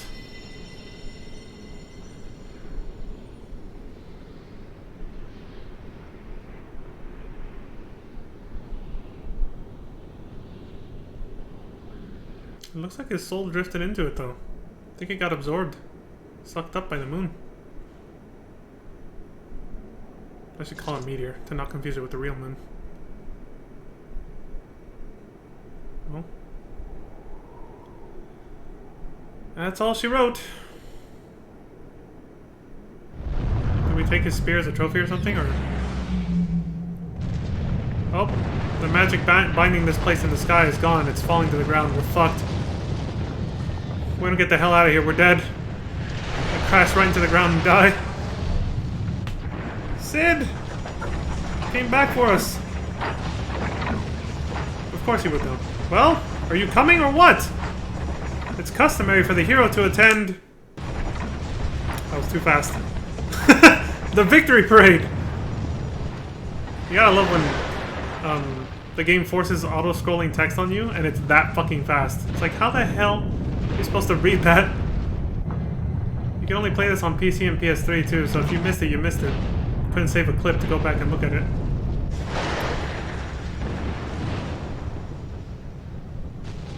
I don't even know if this actually came out on PS3. I think it was going to, but then since it flopped so bad, they never did. There it goes. That's gonna make a hell of an impact when it hits the ground. Well, it's not too big of a chunk of mass. I don't think it'll cause too much destruction, but... We won! It's over! See, I told you, we never saw Path Companion again. They wrote them out of the story when they told them to go fuck off and find the truth of their calling or something. I told you, that was around the time that the new development team came in and took over the project after a colossal failure of the previous team. Which is unfortunate, because as you'll see in the documentary, they actually poured their hearts and souls into the game. It just wasn't managed correctly, was the problem. The way all the pieces fit together just didn't quite mesh the way they were supposed to. But everyone who worked on each individual thing, like the graphics, the art style, the story, they did their best. It was kind of the higher-ups who really dropped the ball the most. The ones who were in charge of making sure all the individual pieces came together well, that didn't happen. Jesus, the frame drops on this. Again, this is not my stream, this is not the YouTube video, it's I think when they were recording it, the game was dropping frames during this scene. But there you go, standard victory music when you finish a Final Fantasy game, right? The theme of Final Fantasy plays. And everybody hails your praises. You did it! You saved the world! Because at this point, Dalamud's no longer falling. Thanks to killing, you know, Nail Van Darnus. So it's over. We averted disaster and the end of the world.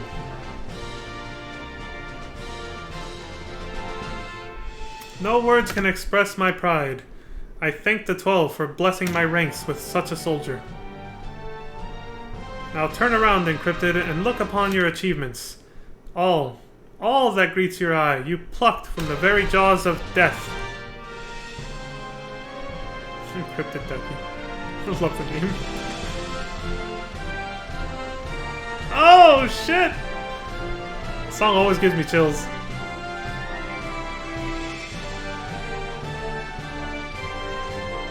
so powerful.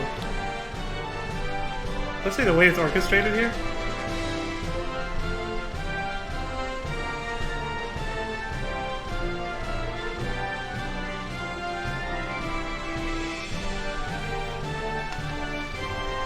I like that round table they have there.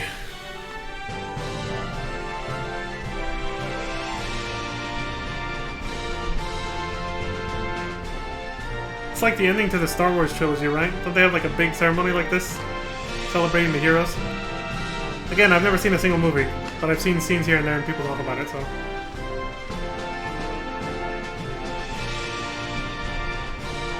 Did they give him a medal, too? Luke Skywalker and a few others? And yeah, then they have cheesy comedy like this, too. It's word for word the Star Wars ending, man! They're like trying to praise Sid, too. He's like, no, I just drove the airship. It's all good. I didn't do much. Please.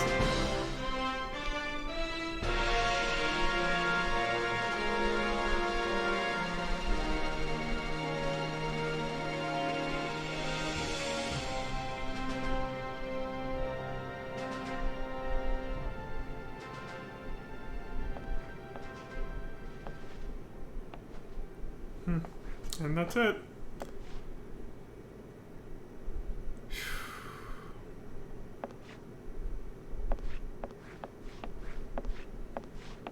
They just take one final look back at the table where everything happened, and then they go meet up with Sid. You can't see because of the icon, but that's pretty much it.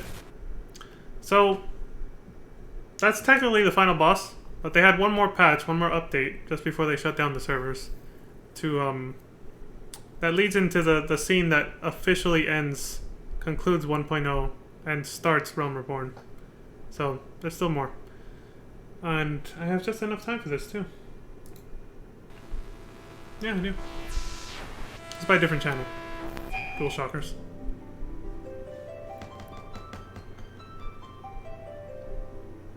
Living on a Prayer. That's the name of this final patch for 1.0. Different character, obviously, because it's different uploader. Now this one is really choppy. The frames are bad right now. Maybe it is my stream. Hold on. Let me check. No, it's not. It's just yeah, it's just the way the video was recorded, or the YouTube video itself. My dear Abrael, it does my spirit well to see you again, and none the worse for your encounter with Nail Van Darnus. That's this character's name, huh? No more encrypted ducky. When you accompanied Master Garland, holy crap, this guy mashes. I'm gonna have to pause a lot. When you accompanied Master Garland to the Floating Isle, you could not have known what awaited you there, nor whether you would ever return. Yet thither you went, to spare Eorzea her doom. Your triumph should rightly have marked the end of this tale. Alas, the fates are not so kind. Though it grieves me to say the words, the Red Moon of Allag continues its descent. Debated! You thought you stopped it. We didn't. Following Nail Van Darnus' defeat, we of the Circle of Knowing maintained our vigil over Dalamud. It took us but a little time to deduce that all was not as it should be, and rather longer to confirm our findings beyond a doubt. So we're fucked. Did the blow that felled the White Raven come too late? Or is there another force that works to bring down Dalamud? Whatever the answer may be, one thing is plain. The threat of the Seventh Umbral Era yet looms nigh. Abriel, no man living could doubt your worth. Eorzea has peered over the precipice countless times, yet ever were you there to draw her back from the brink. Now you must needs do so again. Heed me well, for I would entrust you with one final mission. I would have you become the beacon to summon forth the 12. Aye, the guardian deities of Eorzea. It's like, what? Yep, we're gonna do exactly what the Beast Tribes do, which is to summon a primal, in a way. Except it's gonna be our own. The 12. Nelphika the Matron, Althik the Keeper, Beiragot the Builder, Ralger the Destroyer. And damn, this dude mashes. Azima the Warden, Nalthal the Traders, Halone the Fury, Menfina the Lover, Oshan the Wanderer, Lemleyan the Navigator, Nymea the Spinner, and Thaliak the Scholar, patron deity of mine own Sharlayan. Oh, I didn't know that. Faith in the 12 is strong in this land. By channeling that faith through prayer, we should be able to call upon their aid. Alas, we cannot simply pray wheresoever we please. We must needs present ourselves before the gods at the places where they lie in slumber. Mayhap you are aware that divine symbols have manifested across the land in recent days. Well, it was by my own hand that they did so. Mine own hand, sorry. Graven upon ancient stone, these symbols are temporal representations of the 12. It is before these stones that we must entreat their succor via ritual.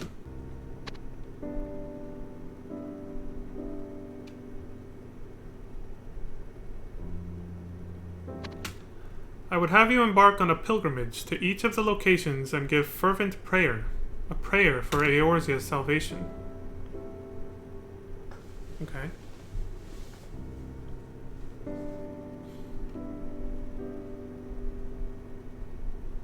In so doing, the gods shall awaken to lend us their aid. Will you do this thing, Gabriel? Living on a prayer. It gives 5,340 experience points. Client Louis Sois requires Disciple of War or Magic at level 45. 5 levels under the cap. Let's see the little briefing.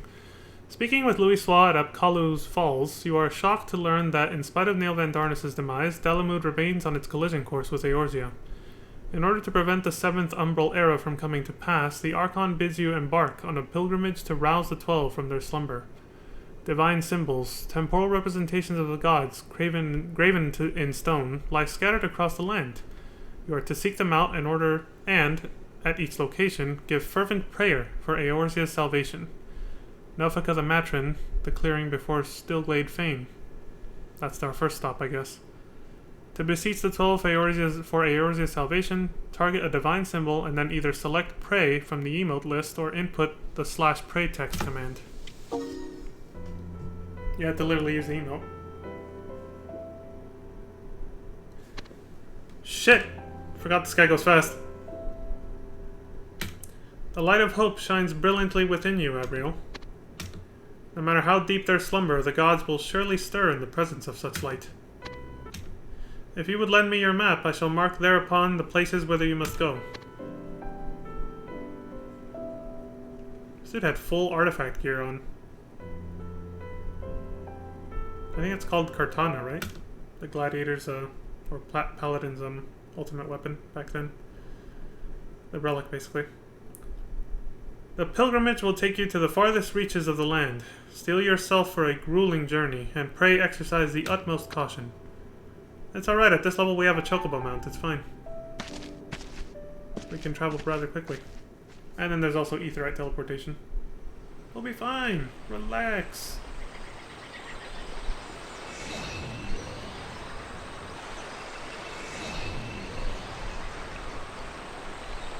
Okay, it seems that prayer worked. Ah, if it isn't young Abriel. Papalimo.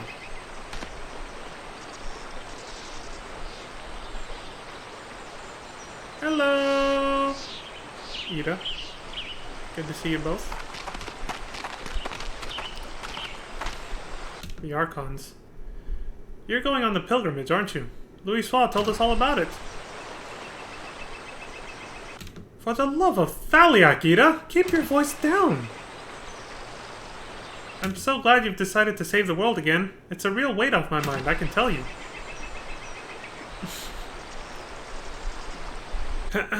You have my thanks also. Truth be told, I had feared you would be reluctant to help. Summoning deities requires an ungodly amount of ether, after all. Ungodly. And having manifested, sustaining even a single deity's corporeal form costs the land dearly, as you've seen for yourself.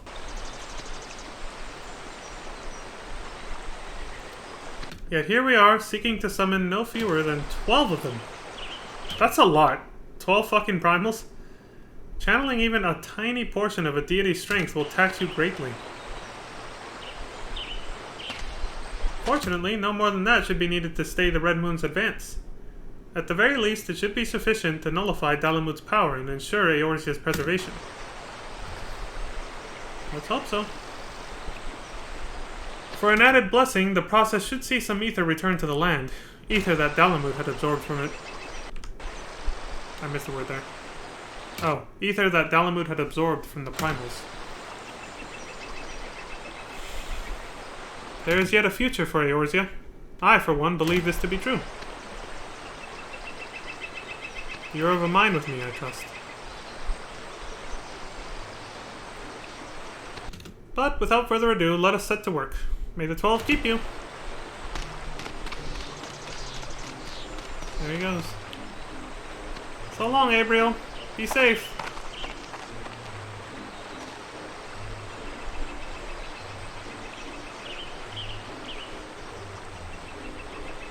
I almost forgot to mention. Yes. When you're off summoning the 12, don't forget to visit all 13 places, alright? 13, huh?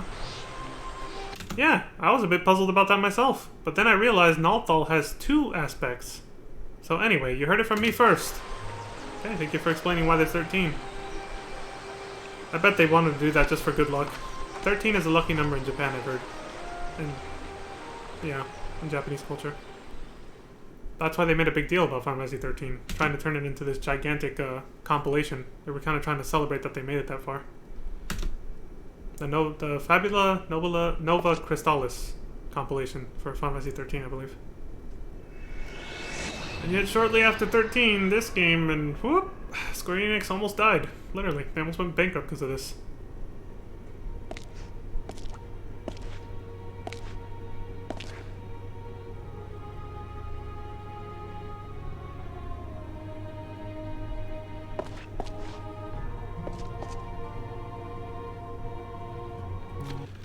These eyes will not be fooled. Something weighs heavily on your mind. What's up, Dad Cred? If I were to hazard a guess, the prospect of entreating the succor of the self-same beings you once slew seems less than attractive? I'll not deny it's ironic. Yeah, I mean, I was asked to kill primals, now I'm asked to summon them. As you well know, ether is the source of all life. Bereft of its blessing, Eorzea would be naught but a dried-up husk of a realm. So it's literally ether then is like the life stream from FF7. There's a lot of reused concepts here from story concepts from Final Fantasy 7. By whatever name they are called, gods drink of the land's ether for their sustenance. The 12 are no different. Summoning them would be tantamount to bleeding the life out of the land. Yet without their aid, Eorzea is most assuredly doomed. Dalamud will fall, and the land will die. Even should ether still flow, life may never again blossom here. We cannot allow that to come to pass.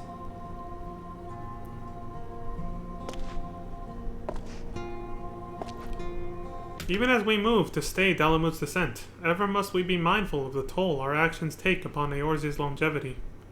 We spare the present at a cost to the future. That sounds bad. It will be no easy thing. Damn, this dude is fast. He's just literally skipping through the text. It will be no easy thing, this balancing act. I gotta wonder why he even bothered recording it if he was gonna smash through the text like that. Yet we must see it through to the bitter end, no matter the hardship.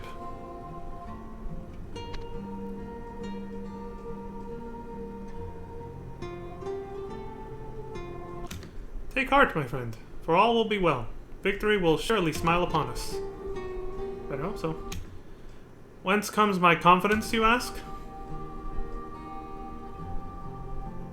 It comes from you, Abriel. Yours is the fire of hope that will light our darkest hour.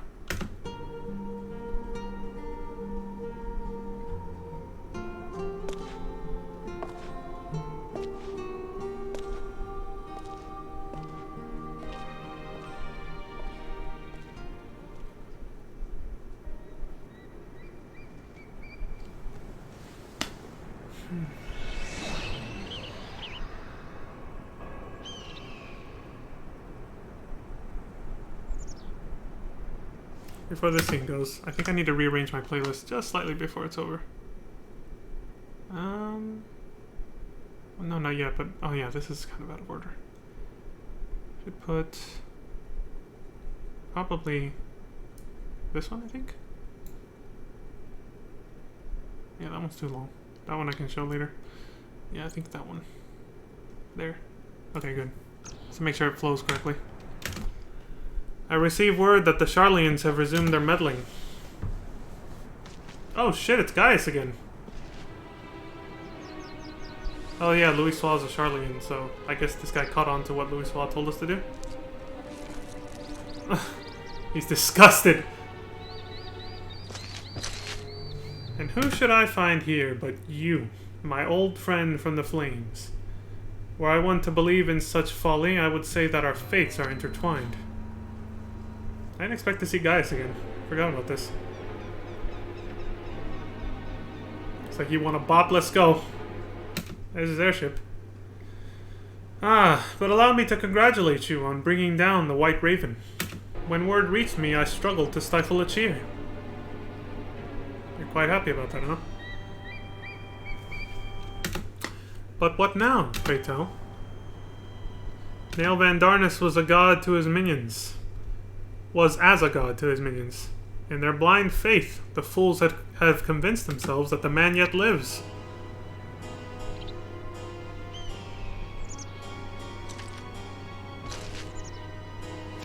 Bent on finding their beloved legatus, soldiers of the 7th, have entrenched themselves at the heart of Eorzea. I keep seeing that T there as another I, so I keep saying 8. Excuse me. Bent on finding their beloved legatus, soldiers of the 7th have entrenched themselves at the heart of Eorzea.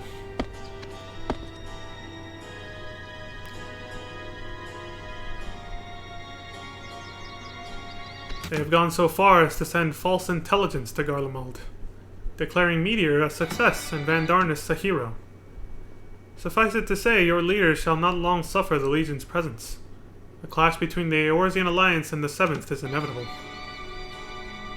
So, Nail Van Darnus' lingering remnants, basically his followers, are going to try to fight us. Yet know that even as they struggle, the Red Moon of Alag shall come and lay this land to waste. Does that upset you, or do you not care? And the White Raven shall realize his twisted ambition from beyond the grave. So he's gonna get an afterlife medal. Call of Duty, bro! It falls to you to prevent that from happening, old friend. So be sure to fight with all your strength. And leave me something worth conquering. Bring it on, prick. After we're done with them, you're next.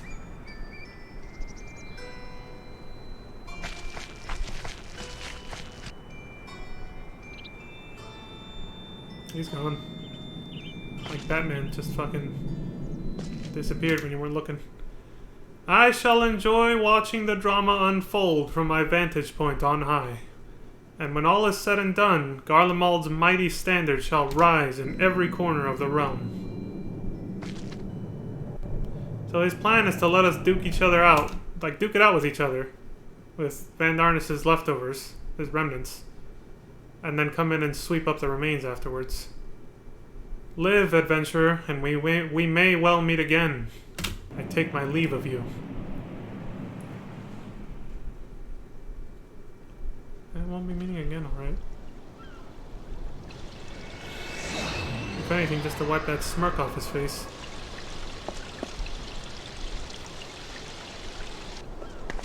Oh look, Levy, you should find this place kind of familiar. Greetings, Zabriel. Are you relishing the part of Pilgrim? The stench of ceruleum hangs upon your garments. It's because I had a little encounter earlier with somebody. Unless I'm mistaken, you have recently crossed paths with the Empire. Yep, could say that. Oh, this place has changed. Gaius Van Belsar of the 14th Imperial Legion? I had thought the man long withdrawn to Alamigo. The Black Wolf has cooperated with us in the past, so determined was he to thwart the White Raven. But for him to divulge the 7th's position is unexpected. The heart of Eorzea. This could only refer to Mordona, the place of convergence for Ether. That's where they are? By our reckoning, Dalamud will fall in the region's southeast. Hence it is there that we must channel the power of the 12. Louisoix himself said as much. Anticipating our plan, Vandarnus would have positioned his forces at the selfsame location. The pieces certainly fit. And then there are Van Belsar's parting words.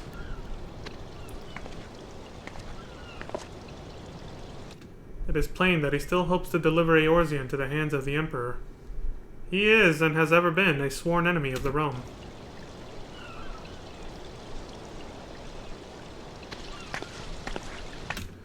Ordinarily, I would no more trust the Black Wolf than I would his namesake. Yet he is the least of the lesser of two evils, like I said earlier, didn't I? When he was telling us to go fight back against Nail Vandarnus, the White Raven. I was like, what? We always only ever have the choice between two evils, right? One lesser than the other. I think I was talking about American elections or something like that. But there it is. He's the lesser of two evils. And given what the Red Moon would make of the Emperor's prize, namely Ash, we have no reason to dismiss his testimony. That's true. He would want us, he would be rooting for us, yeah. To try and preserve this land so he has, what did he say? Quote unquote, something worth conquering. That's what he wants us to leave him. Very well. I shall relate the details of your exchange to the Alliance leadership. As for you, stay the course and do what must be done. Waken the 12. Let all of Eorzea bask in their radiance. Okay.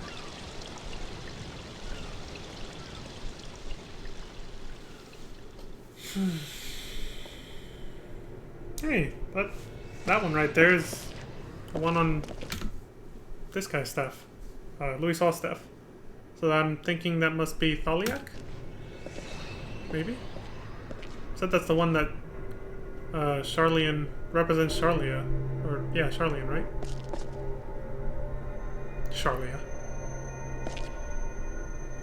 Yeah, look, it's even resonating with his stuff. Same symbols right there. What is that staff Oriandre has? Looks fancy. The frame drops! It's so bright. The light of hope waxeth ever more bright. This must be in Mordona. Where Cid almost got killed by Nail Vandarnus. Ah, I feel it. There can be no doubt. The gods are stirring. Your presence is a boon to the realm, Abriel. Thanks to you, we may yet prevail. All that remains now is for those who abide in Eorzea to join as one in prayer. In so doing, the gods will surely descend. Master, forgive me mine impertinence, but the 7th Legion yet stands betwixt us and our objective. Gods forbid I forget that detail, Urianger. Aye, we must needs secure suitable grounds for the summoning, though it means throwing the entire might of the Alliance against the Empire.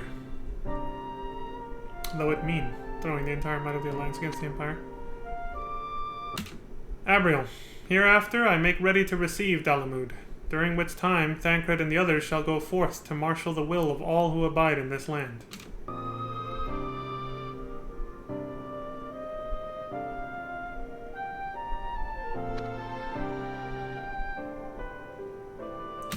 By the grace of the 12, let us deliver Eorzea from her doom and usher in a new era of peace and prosperity.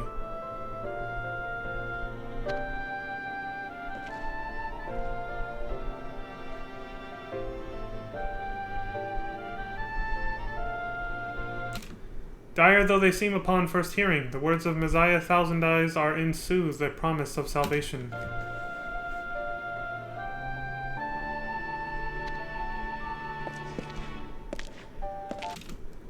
Yet whence that salvation wouldst come, no man could say. Only now, as the shadow of Dalamud loometh large, doth the truth wax plain to sight.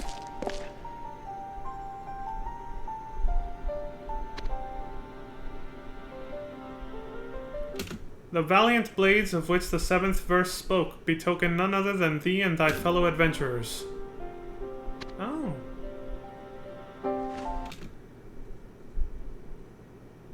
I almost thought that said through. No, it says though. Though heavens spew crimson flame and hell's seep black dooms, by thy hand shall Eorzea look upon a new dawn.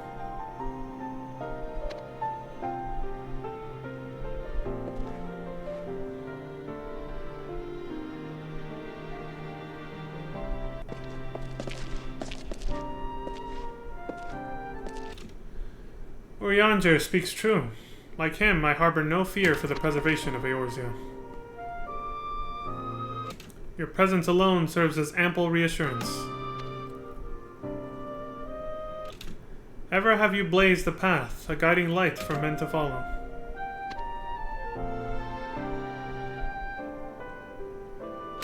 Where men go as one, there is life, and where there is life, there is cause to hope. If I can but see you to a new future, I should want for nothing more. Abriel, as my brethren and I prepare for the hour of reckoning, I would have you slay the monstrosity that has spawned amidst the chaos.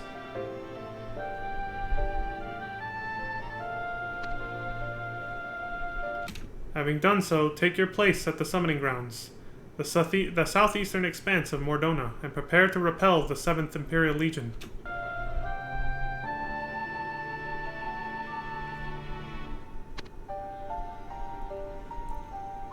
Go well, Abriel. The blessing of the 12 be upon you. You got it, dude.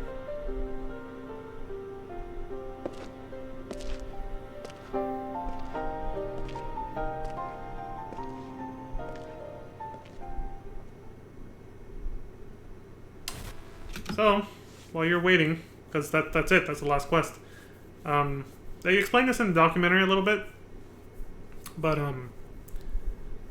that's the final quest. After that, you literally go do what he says, and as the night came, that fateful day, when they were going to shut down the servers, they actually started to, the developers themselves, started to spawn monsters all over the place, and Garleans for you to fight. Out in the overworld, just out of nowhere. To actually simulate a real war happening, which leads into the cutscene that ends the whole thing. But before that, believe it or not, there was actually a Hildebrand chapter for this. And if you guys don't know who that is, phew, you're about to find out, and he's quite a staple in this game.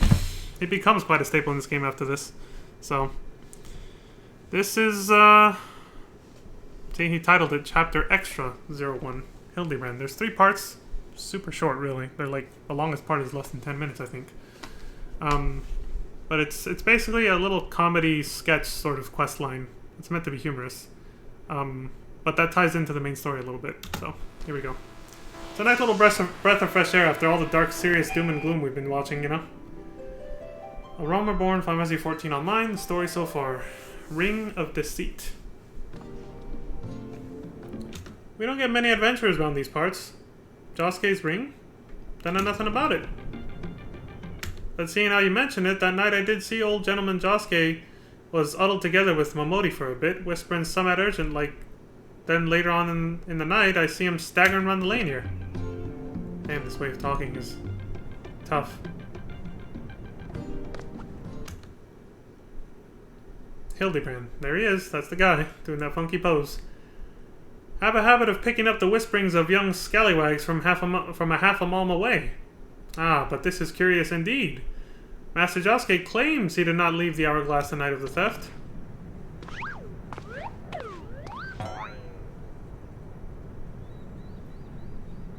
Who the hell's this? And there's his theme song. My god, this guy skips through text too fast. Damn, that was fast. So we are left with 2 testimonies, incompatible and conflicting. But why? Why? Aha! I have the answer. As sure as I am Hildebrand, Inspector Extraordinaire, Momodi has woven a spell, entranced Mr. Josuke, and purloined the bauble. That's your conclusion? So he's a detective. Oh, there you are. Inspector Hildebrand. Nashu Makaraka. Nice name. I was over at the alehouse, you know, in the mineral concern, and I was watching the dancing girls from under the table, because I wasn't supposed to be there, yeah? And I found this real pretty wedding ring. And I told myself, well, Nashu, if you haven't gone and found the ring... Oh, I see. I told myself, well, Nashu, if you haven't gone and found the ring. How'd I do, Inspector? Case solved. Already. Stole your thunder. Dancing girls. Tables? Ah, but of course. Once again, my instincts have cut through the knot of inscrutability to strike at the heart of the matter. That I had sent you to scour the mineral concern was an unexpected boss jump. Stroke of genius, indeed. Of course he gives himself credit for her accomplishment. That was just a total accident. Detective Hildebrand, investigator extraordinaire of all conundrums mystifying and confounding, has succeeded once again. I declare the case of the missing ring closed. She's falling asleep over there.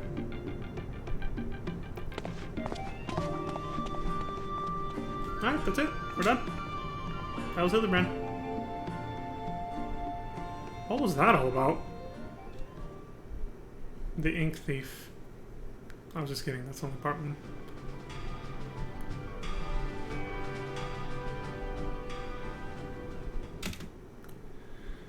So, this is the famed drowning wench. Rustic, yes, but for the love of the matron, what is it? What is that most loathly odor?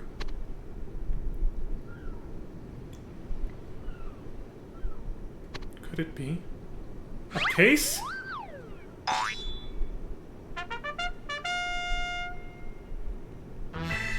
You there! You appear distraught, discomforted, disheveled. Might it be that you find yourself entwined in a web of deceit?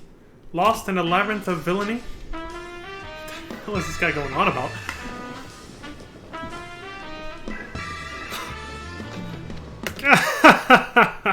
Well, let us see. While I cannot rule out deceit, I'd say most of my ink shortages are a direct result of good old-fashioned villainy. But thanks to this kind-hearted lad here, me worries are no more. Who, me? Ah, well, that is unfortunate. I mean, wonderful, I suppose.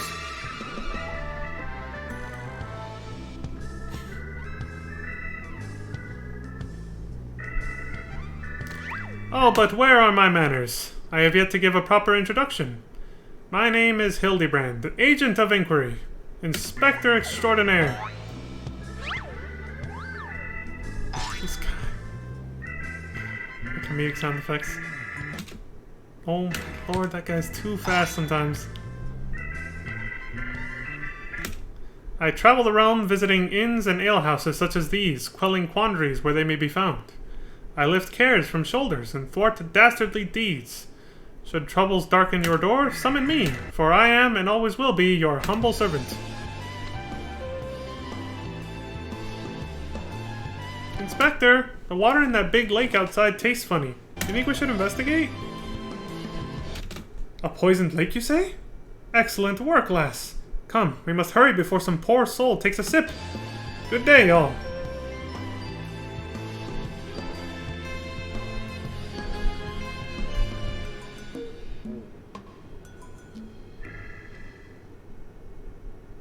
Waste not, want not.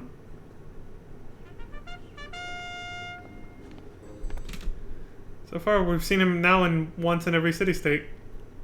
These two eyes of mine will not be deceived. Oh no, for they are the sharpest in all of Eorzea. Speak now, O lovely maiden of gentle heart. Something troubles you, and I, Hildebrand, am here to help.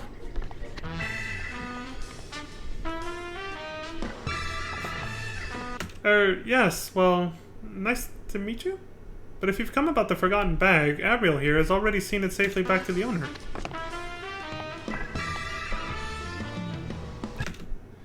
Beaten to the punch, was I? By this fine gentleman here, you say? Could he perhaps be one of my many admirers?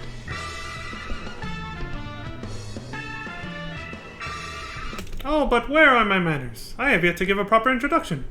My name is Hildebrand, Agent of Inquiry, Inspector Extraordinaire. And she's falling asleep again.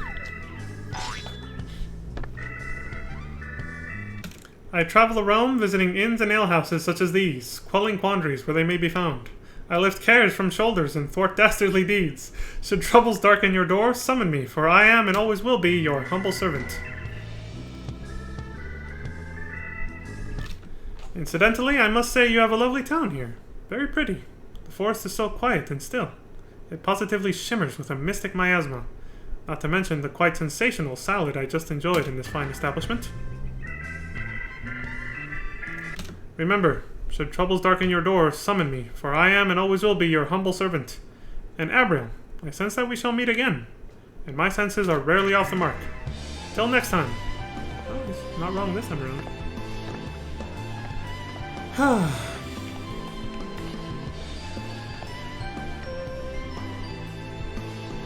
I say, that man left without paying for his salad.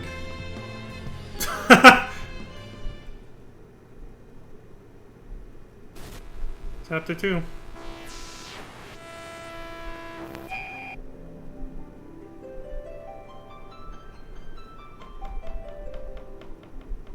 The usual suspect.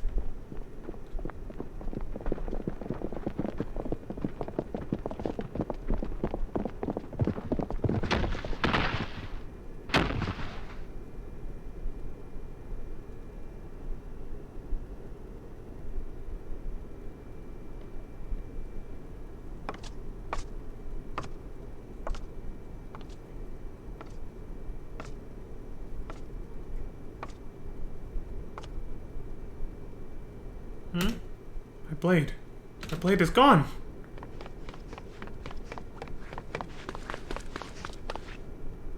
Bugger it all, we're too late! What the hell's happening here? Abriel! Thank the gods you're here. The thief I told you of has struck again. Mere moments ago. Gawain has made a habit of watching the games at the Colosseum around this hour. Please go and find out if he was there at the time of the crime. The usual suspect. What's the reward for that? What was the level requirement? 15. Oh, wow. Nice. Some low-level quests. Now they're level cap quests. For each expansion. The Hildebrand quest line, I mean. For each expansion, it's always endgame. It might be useful for you to know that we have a shadow following Gawain. A good man. Should you happen upon him, he might be able to confirm whether or not Gawain was at the Colosseum when the crime took place.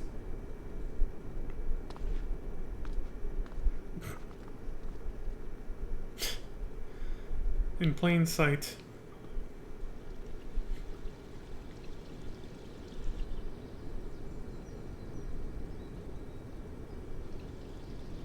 Run! Run for your lives! It's Dalamud! Dalamud's falling from the sky! Oh shit. Low level requirement, but it's still post-game stuff, obviously. But not really, because everyone, even if you had just started the game, pretty late, obviously, but even if you had just started the game, you see the giant red moon in the sky the whole time anyway.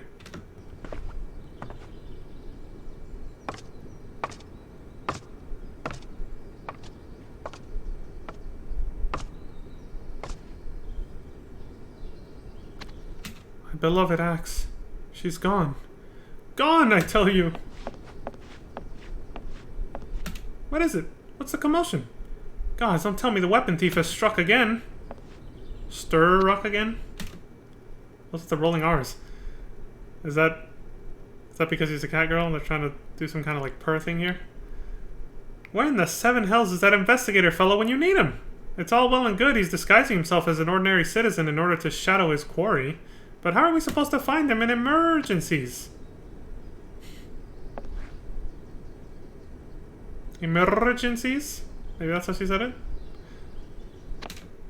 Ah, Abriel. Impeccable timing as ever. The notorious weapon thief has come to Gridania. It said he's been sighted in the vicinity of the Acorn Orchard. We have an investigator on the case, a professional, but no one knows where he is at the moment. Do you think you could take a look around the Acorn Orchard in his stead? Keeping an eye out for suspicious persons? It'd put all our minds at rest. Oh, thank you, Abriel. I knew you wouldn't let us down. Now see to it that you catch that rotten thief by the tail.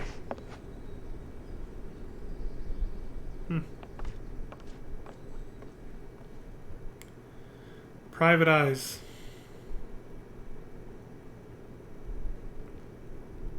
You sleep like a statue in that game. It's just the most stiff posture I've ever seen somebody sleeping.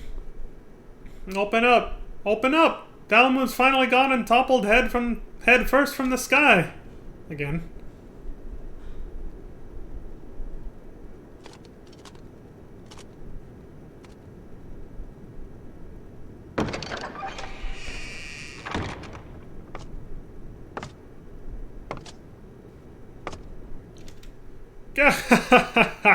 How'd you going there, eh?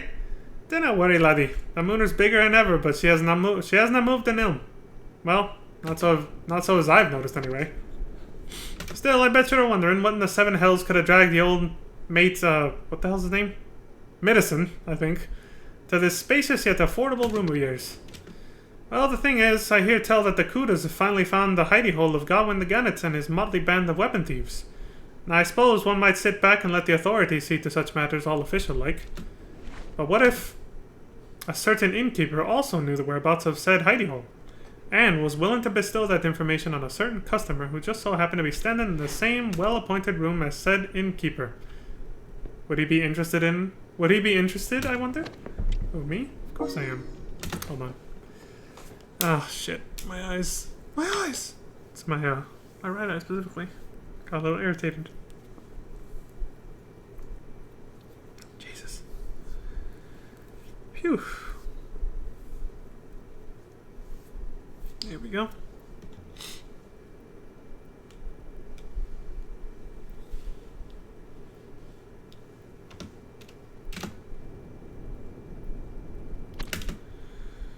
I ken you as a bright one. Now the thieves are holed up to the northwest of Camp Bearded Rock. I'd hurry though, or you'll find yourself splitting that reward with some undeserving Kuda. I really don't like him.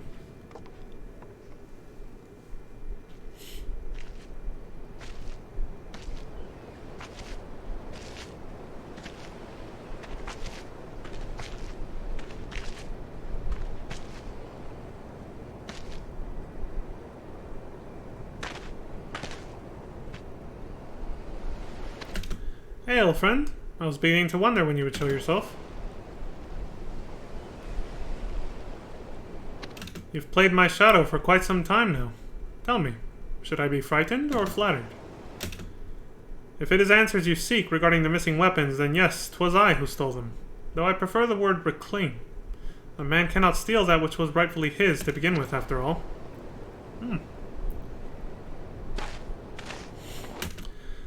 But I've gotten ahead of myself. War will do that to a man, cause him to rush blindly into the dark, afraid that every moment on this world might be his last. 'Tis the fate which became my dear father not 15 summers past. A poor old blacksmith he was, with scarce enough coin to keep his forge lit, let alone his children fed. That is, until the Garlean invasion of Alamigo. Damn it. He just mashed right through that. Oh, that's right after this. Believing it a chance to free his family from a life in penury, he began... Is that how you pronounce that? Maybe it's penury. He began forging blades at a fever pitch. For 10 solid days and 10 solid nights he worked as if bedeviled by the mighty builder himself. Until the 11th day when he collapsed, never to rise again. Oh, died of exhaustion. He didn't want to miss out on the money-making opportunity, yeah. To feed and water his seed. Oh, but the 12 were not yet finished with us, for the very next morning a party of assessors working under orders from the Coral Tower came and confiscated every last weapon my father had made, telling us only that they were to be distributed to the foreign levy, adventurers, for use in battle with the Empire. They didn't even pay for them then. They just literally took his weapons that he killed himself to make. I merely seek to reclaim those items which were wrested from my family without proper recompense. Surely one such as you can sympathize with my plight. You, whose comrades were armed at my expense. Oh, because I'm an adventurer. Great, so he's got personal beef with me. And if not, well, at least you showed the common decency to listen to that plight, while my colleagues surrounded both you and yours. Good day, my friend. So he was stalling for time.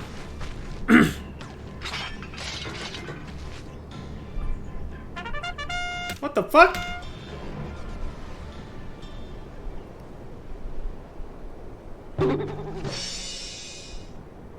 You!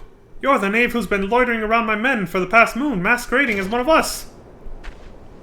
There he is. Knave? This scurvy barnacle here? Just say the word, Governor, and I shall give this undoubted scrag a jolly good thrashing. They're talking about you, dumbass. Not him, you, imbecile! You! Detective, you? Avast, Governor! Why ever would you think me a knave? Do I not look every part the minion? Are my eyes not shifty, my hair tousled, my speech slurred? Uh-oh, I'm getting hungry.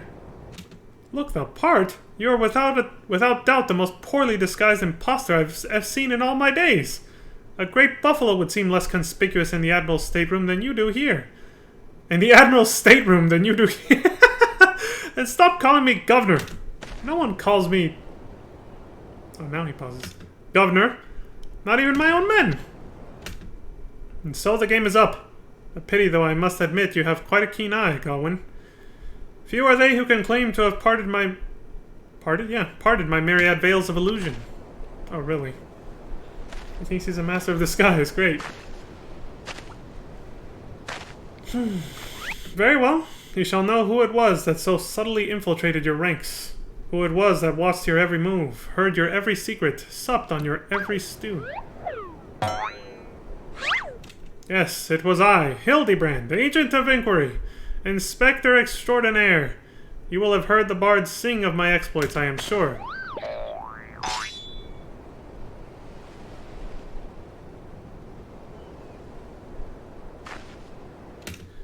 I cannot say I have, but I'm certain that they'll be quick to pen an ode recalling your untimely demise at the hands of one Gawain the Gannet. Boys, would you kindly escort the good inspector to the cliffs? Shit. Well, now we're all dead. But you are apprehended. I'm willing to discuss this.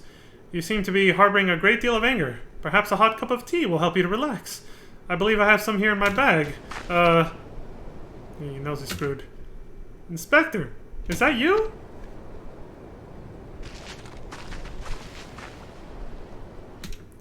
You sound like the inspector, but you don't look like the inspector. Did you eat the inspector? Are you in there, Inspector? Oh, she's just as stupid as him. No, Neshu. It's me. I'm in disguise. It's all over, Gawain. Tell your Red Moon thugs to throw down their weapons at once.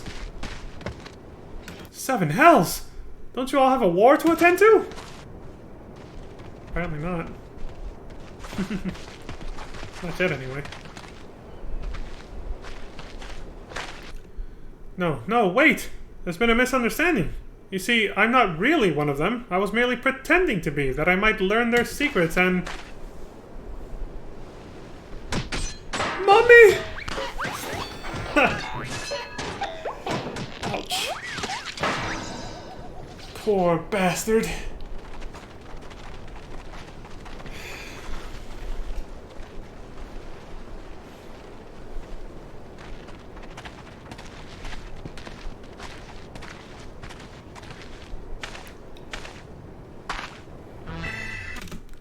Were it not for my, let us call it what it is, genius in the field of disguise, which ultimately bought the Yellow Jackets sufficient time to deduce the Gannet's whereabouts, I fear that you might have met with a rather unfortunate end. True, he did save our asses, didn't he? No, shh, I require no thanks. I merely did what any world-renowned solver of mysteries would have done were he faced with the same unique set of circumstances. Is that so? The realm waxes rife with peril as Dalamud creeps ever closer, and a man must rise to defend those who cannot defend themselves. It is my fate to be that man, and though it may prove my end, I shall not spurn it. For Eorzea!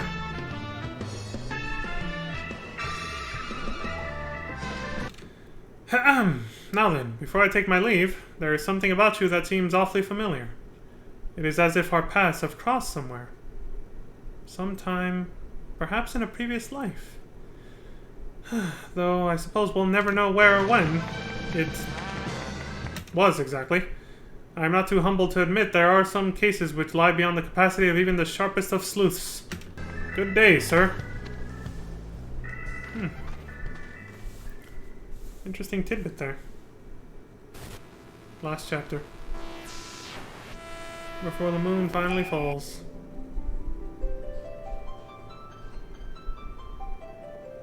Mysteries of the Red Moon. Ne'er till land consumes sun can see bare moons. Heaven spew crimson flame, hell seep black dooms. Stray seeds quicken in ashes grey embrace. Valiant blades forged under the 12's good grace. So these are the famous verses of prophecy. Their cryptic words fairly reek with the scent of an unsolved case. Oh, that's right, that was the verse he was saying. The adventurers, us, are basically the blades. And we cannot, of course, forget the man of mystery himself. You are the enigmatic prophet of whom the rumors speak, are you not? Master Horianger? Call me what thou wilt, it is of no matter. Horianger, instead of Urianger. I but speak the prophecy, for crimson flame sets scarlet fire, if thou list. The path of tale remaineth ever unaltered. No, the path of fate. I don't know how I read that as tale. The path of fate remain ever unaltered. Crimson flame, you say? Can it be? Do you speak of the red moon of Dalamud? Are you hinting at some ominous change taking place beneath its celestial surface? That's a hell of a conclusion. Do the words of the prophecy hold the key to solving the case of the ever-expanding moon? Yes, I see now why you have come to me. Hildebrand, Agent of Inquiry, Inspector Extraordinaire. I have the right of it, do I not? Master Yearly Anchor? Yearly Anchor? I but speak the prophecy. These verses which thou termest key serve as warning and rousing call both. Ah, my dear Master Holyranker, I sense you fear this case unsolvable. Well, you need not fret. He keeps fucking calling Urianger all these names because he can't say the right one. For I, Hildebrand, Inspector Extraordinaire, have never yet encountered a riddle beyond my reasoning. No case is too complicated, no mystery too mysterious.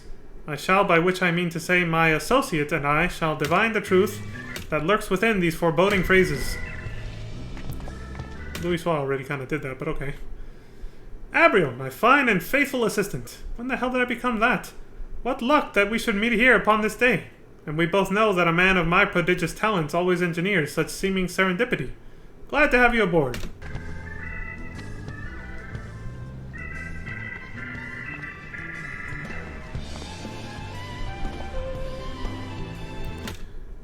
Fuck, I thought it was fast enough. Here's your copy of the verses in question. Oh, do not look so overwhelmed, dear Abriel. I do not truly expect you to break the code. No, I merely mean to nurture your fledgling instinct for detection. Rest assured, I shall be bringing my not inconsiderably intellect to beat upon the task. When I unravel the secrets of the prophecy, you shall be the first to hear of it. Okay. We cannot let this lunar madness spell our doom. Time to pull up our bootstraps and sally forth for Mother Eorzea. Well said, I suppose. Prophecy inspection. Abriel. Oh, shit. Wake up, Abriel. Is this another nightmare? Oh, shit! It's a joke one. Abriel! You must arise at once! It is I, Hildebrand, Agent of Inquiry, here to bring you the perfect start to this fine new day. Nice, they threw in a joke nightmare. They make you wake up looking at this fool's face.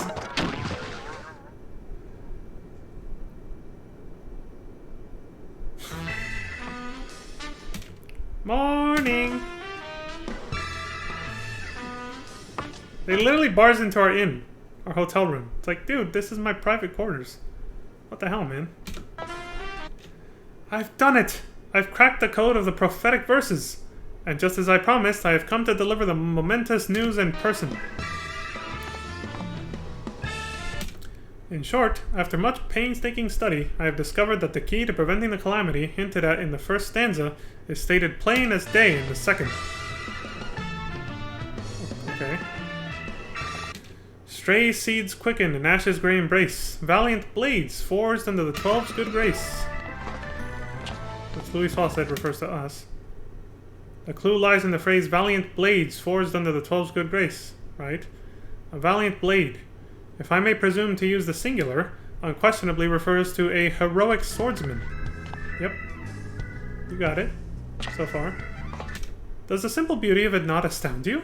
We need only find a hero destined to halt Dalamud's unnatural growth, and Eorzea will be saved! His face. The meaning of the prophecy was staring at us in the face all along! Staring us in the face all along. Again, Louis Fall came up with this already. If the current condition of the Red Moon is any indication, it seems our hero has yet to awaken to his calling. It stands to reason then that I, Hildebrand, Inspector Extraordinaire, must flush out this unknown warrior and set his feet on the path to herodom. Is that a word? Our next step is to divine the location of said savior. Returning to our analysis of the prophecy, one notes the importance of the words stray seeds. And where, pray tell, might one expect to find an abundance of seeds? Why, in a field, of course. Oh god. He's taking this part too literally now. If memory serves, and mine has yet to fail me, I seem to recall spying a magnificent pumpkin patch by the Coffer and Coffin, not far from Camp Horizon. Ah, it shall be good to revisit the site of one of my past triumphs. Yes, I have every confidence in my deductions. The hero we seek shall be found in the field by the Coffer and Coffin. Sowing seeds, most like. Oh, what the fuck is that? Felt like something was, like an ant was crawling on my arm. That's why I was like, oh shit. Better be careful. Is your blood not racing with with anticipation? Let us be about this business of hero making, shall we? Prophecy, something. Wait, what are the rewards at least? 1,120 experience points and 1 Manderville earring. Most excellent, Gabriel. Make your way to the Coffer and Coffin, and I will be not a moment behind you. First, I must inform Master Hourly Wrangler of our impending... Hourly Wrangler. Poor Urianger, man. Of our impending meeting with Eorzea's savior.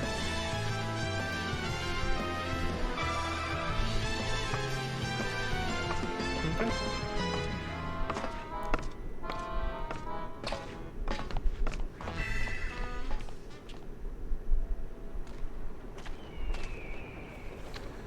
Shit. Okay, I got it. Ah, my fine associate. We have now but to wait for our hero to make an appearance.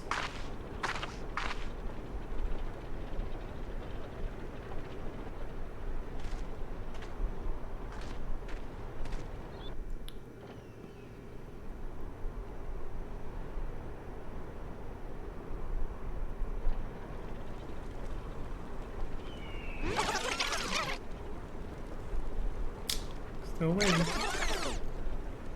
Getting tired of waiting. Perhaps our hero is yet working his way up to it? Why is it standing around? Are we gonna somehow encounter them? Don't we have to look for them? What we got here then? You folk have the look of venturers. A good day to you, sir. I am Hildebrand, Agent of Inquiry, Inspector Extraordinaire. And what, if I may be so bold, has brought you out of doors on this most fateful of days? Why, I be sowing pumpkin seeds in that there field. Mr. Hildebrand, time's past. I'd be out practicing me swordplay, but me old bones ain't what they once was. Sowing seeds? Practicing swordplay? That's what he said. Could it be? Have we found our hero at last? But he just said he's too old. The lasses in town used to call me hero back in my younger days. Cut quite a dashing figure, I did. Aging sucks. Oh my god, that was too quick. What the fuck? I might have to go frame by frame on this one, I think. Okay, I nailed it. Then it is true. Good, sir. Our savior. Your mighty sword arm is needed once more. The verses of the prophecy sing of your valor and urge you to defend Eorzea from the ever-growing menace of Dalamud. It is your duty, sir. It is your destiny. This poor old man. Mud? You need good soil to grow pumpkins, lad. Thought he meant mud. Matter of fact, I could do with a stout lad like yourself to help me finish planting these seeds. I done me back in, chasing off them bloody bombs, see? Always floating in they are, fixing to make craters out of me poor fields. Our savior is injured? Then you will doubtless need time to recuperate prior to setting off on your heroic journey. Time during which I should be honored to assist you. What the hell is this guy gonna do? I think it's my own shirt trolling me. It's a little music when you go gathering. Doing the little leave quest for it. Maybe I'll have the young man here sprinkle the field with some of this ash mixture. I call it Bombane. He's like, I'd rather trust this dude over here. He seems to be a little less crazy. It's made from the remains of bombs, in case you were wondering. Aye, the living kind can't abide the smell of it. The living kind can't abide the smell of it. You best keep it away from open flames and sparks, mind you. The mixture is what a scholarly mate of mine calls highly combustible. Boom. Oh, that's why they're scared of it. It'll blow them up and kill them.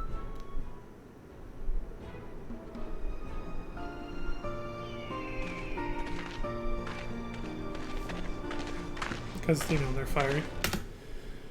Good sir, both seeds and ash have been duly distributed across the field. Have they now? Well, that's a load off my poor back. Sit in a spell, and I'll see what I can rustle up by way of thanks. Sword and shield. Now this here blade is the one I used to swing back in me venturing days. Don't see much use no more. Might serve you better, Master Hildebrand. Mr. Hildebrand. A hero's blade? For me? I cannot take such a magnificent sword with my hands yet caked in ash and stray seeds. Guess I gotta go wash my hands then.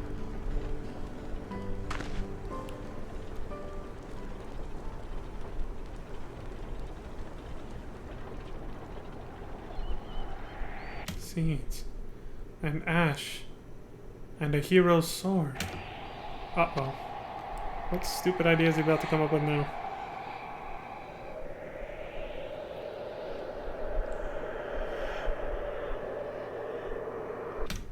Stray seeds, ash, and a valiant blade. Surely this could not mean that the hero spoken of in prophecy is me? Yeah, fuck Nashu or me. It's you. Definitely Hildebrand. It's you.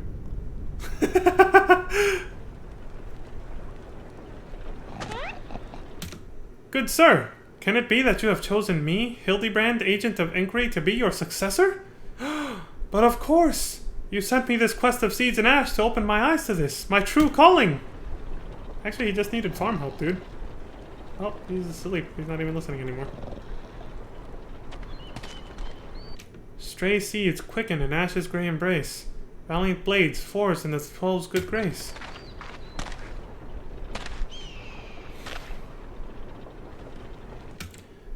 Master Yearlyhanger, the words you recite seem so clear to me now. I shall not turn away from the path of the hero. Hero? Any man who would stand fast in the face of implacable destiny may rightly claim the name, warrior or no. Do but this, and thou too shalt deserve the title. See? Oriander believes in you. You got this, Hildebrand. Exactly. One cannot ignore the will of destiny. I shall look... I was about to say it wrong. I think it's accouture myself for the journey ahead at once. I was about to say accoutre. Inspector, if you're off on some sort of adventure, I got some old armor lying around here somewhere which you can have and all. I always knew Inspector Hildebrand was a hero, but saving the whole world? Kor, I feel faint just thinking about it. I like that he has his assistant is his own personal simp. Or maybe it's the heat? Oh, shit, the bombs are here. Keep your distance! Them or the bombs would have been scorching me poor pumpkins. The pumpkins? We can't let them destroy the pumpkins. They have evil laughter, do you hear that? Be at ease, my easily flappable friends. For the chosen one of destiny now walks among you. A few mundane bombs cannot hold a candle to the roaring inferno of my valor. I think the quality's going down a bit. It's getting really blurry. Let me see if I can... Yeah, I'm gonna put it to 1080p. There we go. It's getting hard to read it. There we go.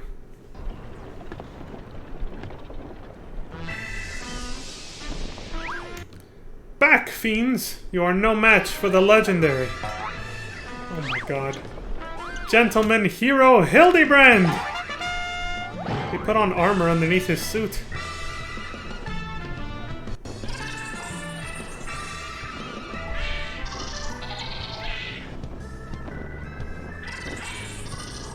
Don't do it. Okay, they saw the ash and ran away. Behold! They flee at the mere mention of my name. Such is the power of the truly courageous. Actually, they just saw the ash that we put there and... Looks like them bombs got a good whiff of that ash you scattered for me.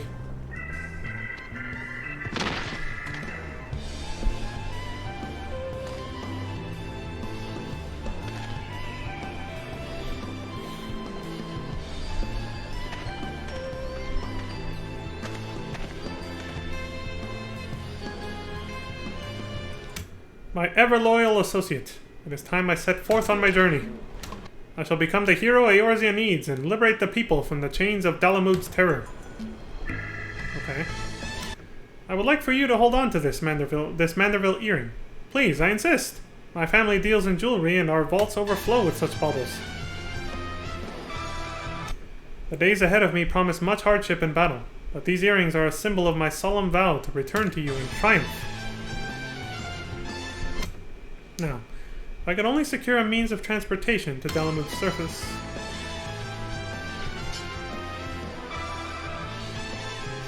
I'll go with you, Inspector.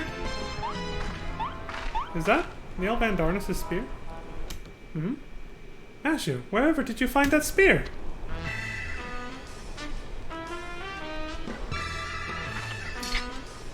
It was buried in the field. Oh, that'd be a tool I bought off a merchant from Kurthus a while back. I was planning on using it to break up clods in me field, see? But it weren't up to the task, and I just sort of left it out to rust. Oh, I see, it's just a random Garlean spear. A generic one, basically. It has a gun on it.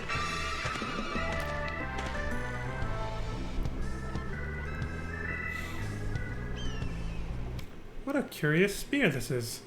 The blade is rather chipped. It may, in fact, be nothing more than a child's toy.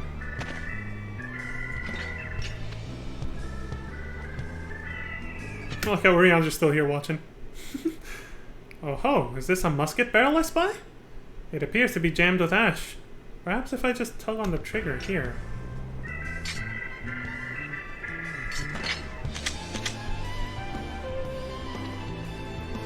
Oh shit.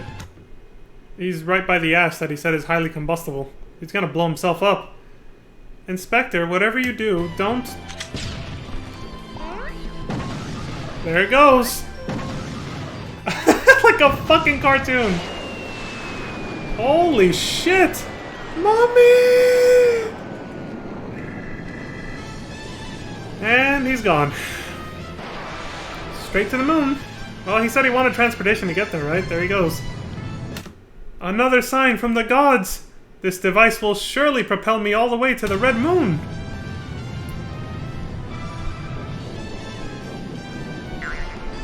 My fair companions! Gentleman Hero Hildebrand is on the case! Now he's embracing it. There he goes, straight to the moon. Good luck, dude. Whatever you're gonna do there. Hope you get it done soon, or else we're all dead. Inspector, wait! I'm coming with you! I'm coming with you! Yeah, good luck finding a way up there. Stray seeds, quicken in Ash's grey embrace. Valiant blades forged under the 12's good grace. Kinda came true. In prophecy are a myriad truths concealed. The eye of man decreeth which shall be revealed.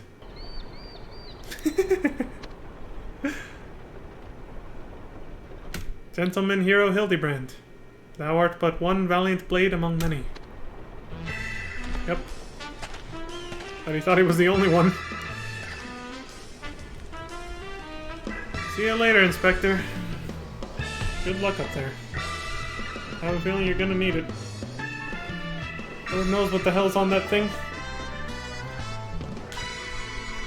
Ah, there you go. And this is it. Final Fantasy XIV, the final 11 minutes of Eorzea. Oh, the 1.0 version of Eorzea.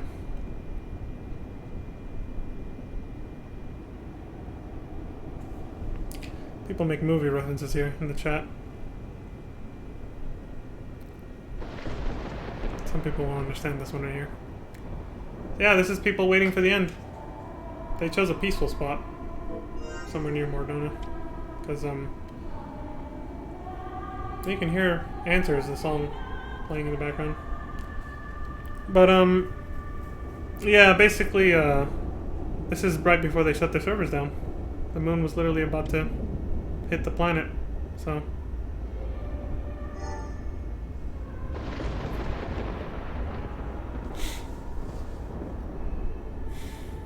Finally, I can rest my voice and we can just watch this. And I can lean back. No more having to read small-ass text boxes. Especially because next time we revisit 14, I'll actually be playing it myself. So I'll have the text a lot larger on my TV, so I can read it more comfortably laid back. System message. Confound it, we've lost contact with the main host. What the hell kind of message is that? Why are we standing out in the open? We're trying to get Are we trying to get vaporized?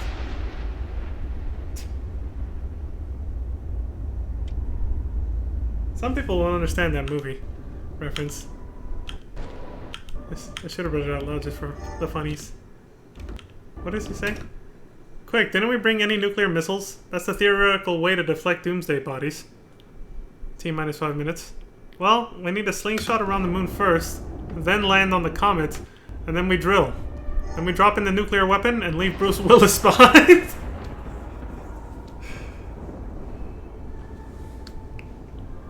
So this was back in 2010, right? Yeah. The documentary will clear it up. It says when this happened. Okay, let me go back to where we were.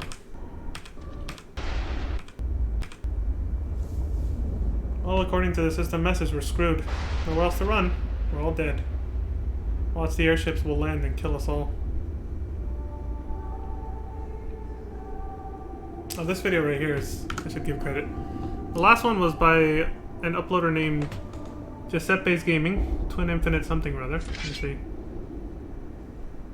Doesn't say the full name. This one's by Game & Chick. The last minutes of version 1.0 of Final Fantasy XIV. This was uploaded in 2012. Not long after they actually shut down the servers. It's neat that some players had the foresight to record this.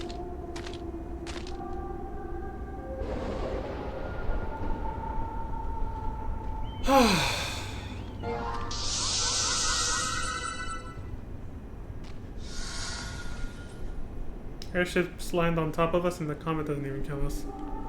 System message. What's the same as before?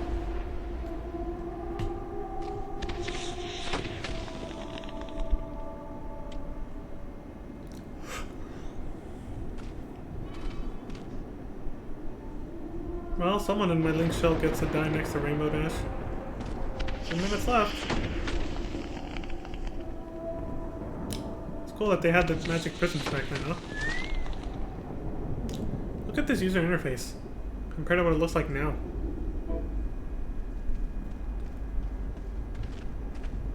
I'll see you in the next world, guys. Sad winky face.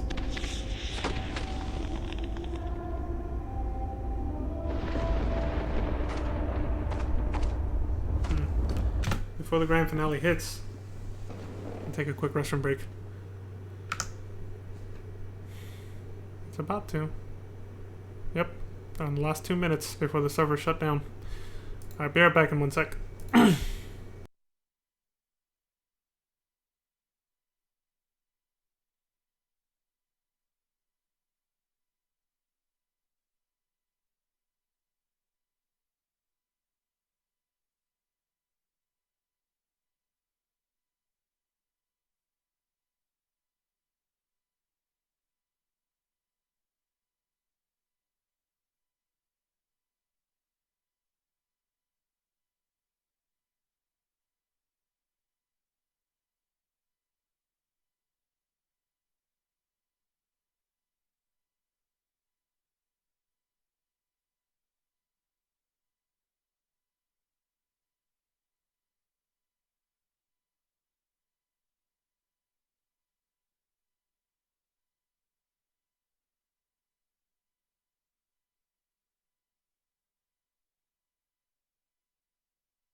Alright, I'm back. Let's finish this, shall we? The final 11 minutes of Final Fantasy 14 1.0. Let's see how it all ended.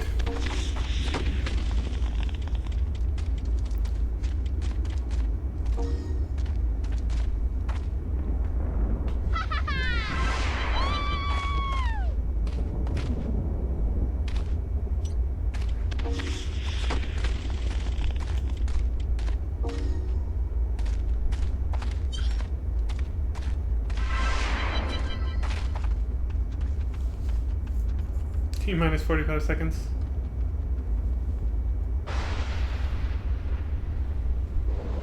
It must have been surreal to be there.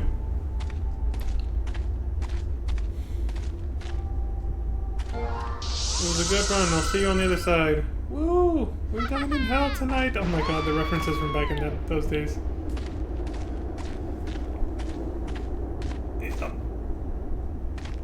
The movies that were coming out back then.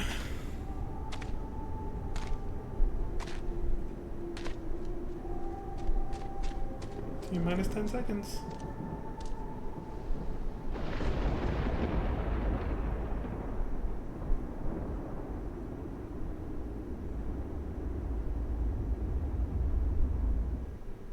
And it's gone. That's it.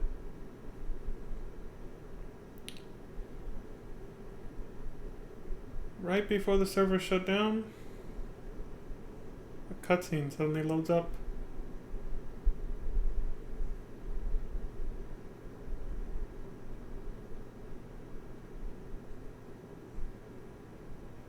Or probably right as the server shut down, the client for every player is told to play this cutscene.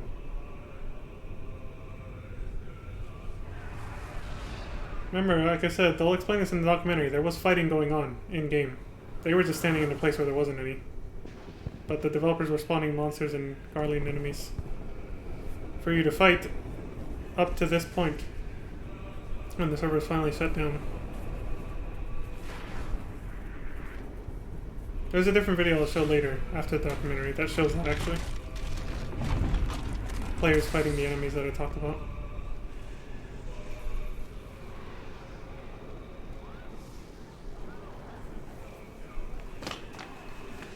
Looks like Hildebrand couldn't stop it.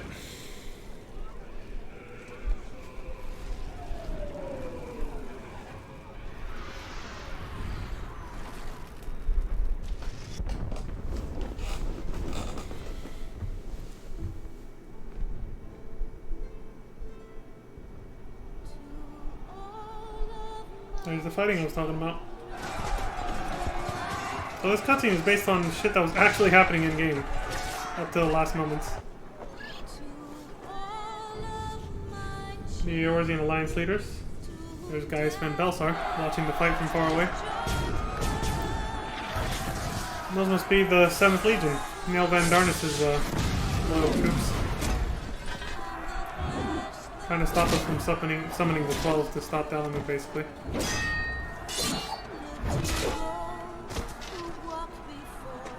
And here's our main hero character. Dude was an archer at the beginning of FF14, but now he's a warrior, apparently. He's got an axe! He's got a posse! Lalafell White Mage, and Mikote archer, bard, I guess. Rogadin paladin tank, and of course himself. That's so cool how they showcase the moves like that. Oh right, and the Yellows and Black Mage, yeah. Sid's watching too. I mean, who isn't watching this, right?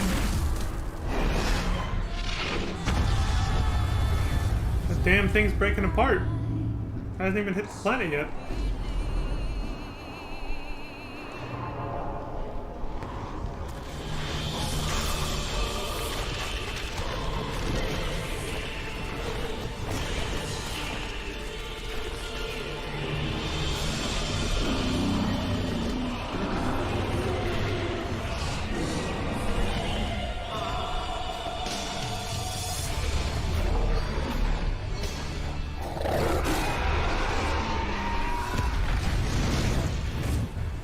Well, that was unexpected, wasn't it?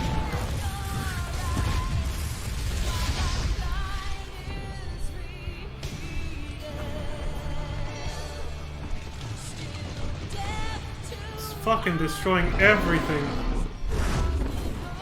He blew what was left of the damn moon into chunks and just hitting everything. That's most assuredly Bahamut.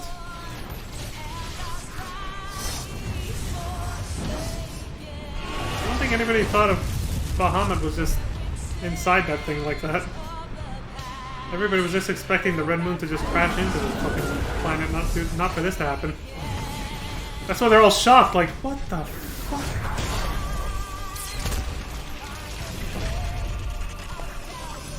What Deus Ex Machina is...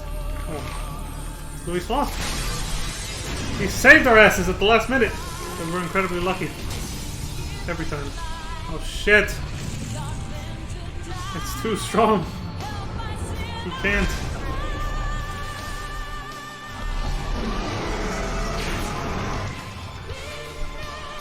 The prayers we did. The Archons are praying too. It's the 12 summoning spell. It's our last hope. The whole reason we went on that pilgrimage. There they are. Or at least the weapons that represent them. Oh, that's neat. They're trying to seal them back up again. Symbols of the 12 right there. Nice touch. But he said nope. Oh, now he's fucking pissed. Or as Ormy would say in FF10 too, right? Now it's pissed! I imitated that a little too well. What the hell?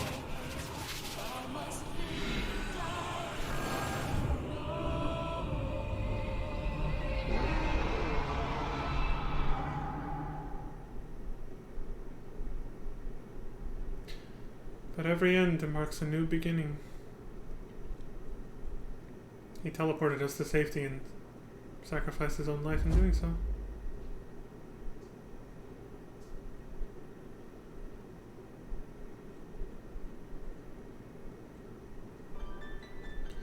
The lobby server connection has encountered an error. Error code 1015, status 0. That's it. It's over. No more Final Fantasy 14 online. Feels bad, man. And that's it for my stream. So, like I said, I think for the next one, in order to give my voice a break, well, there won't be any more reading anyway. Well, there will be some, but not that much anymore. In order to give my voice a break and just to see the transition fully from 1.0 to Realm Reborn, I'll go ahead and rewatch the documentary series on stream.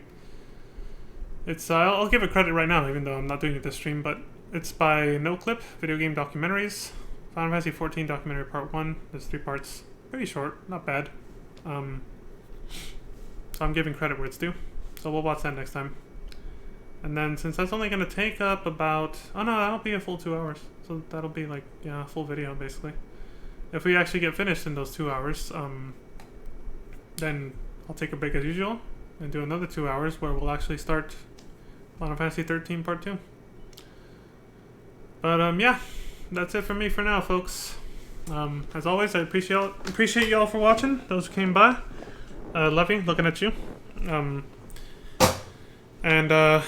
Just for those who watch in the future, I always appreciate all the likes and subscribes and follows on YouTube and Twitch. And until next time, please look after yourselves, look after each other, stay safe out there, take care, and please have a good morning, good afternoon, good evening, and good night. Until next time, y'all. Peace. I see you, Lovey. Hearts all around. Whew, I gotta get something to eat. And then go work out, do some shit, take care of some stuff, and be back later. This is, whew, my vocal cords are shot again. Alright, see you later, y'all. And yeah, here's the outro music, so enjoy.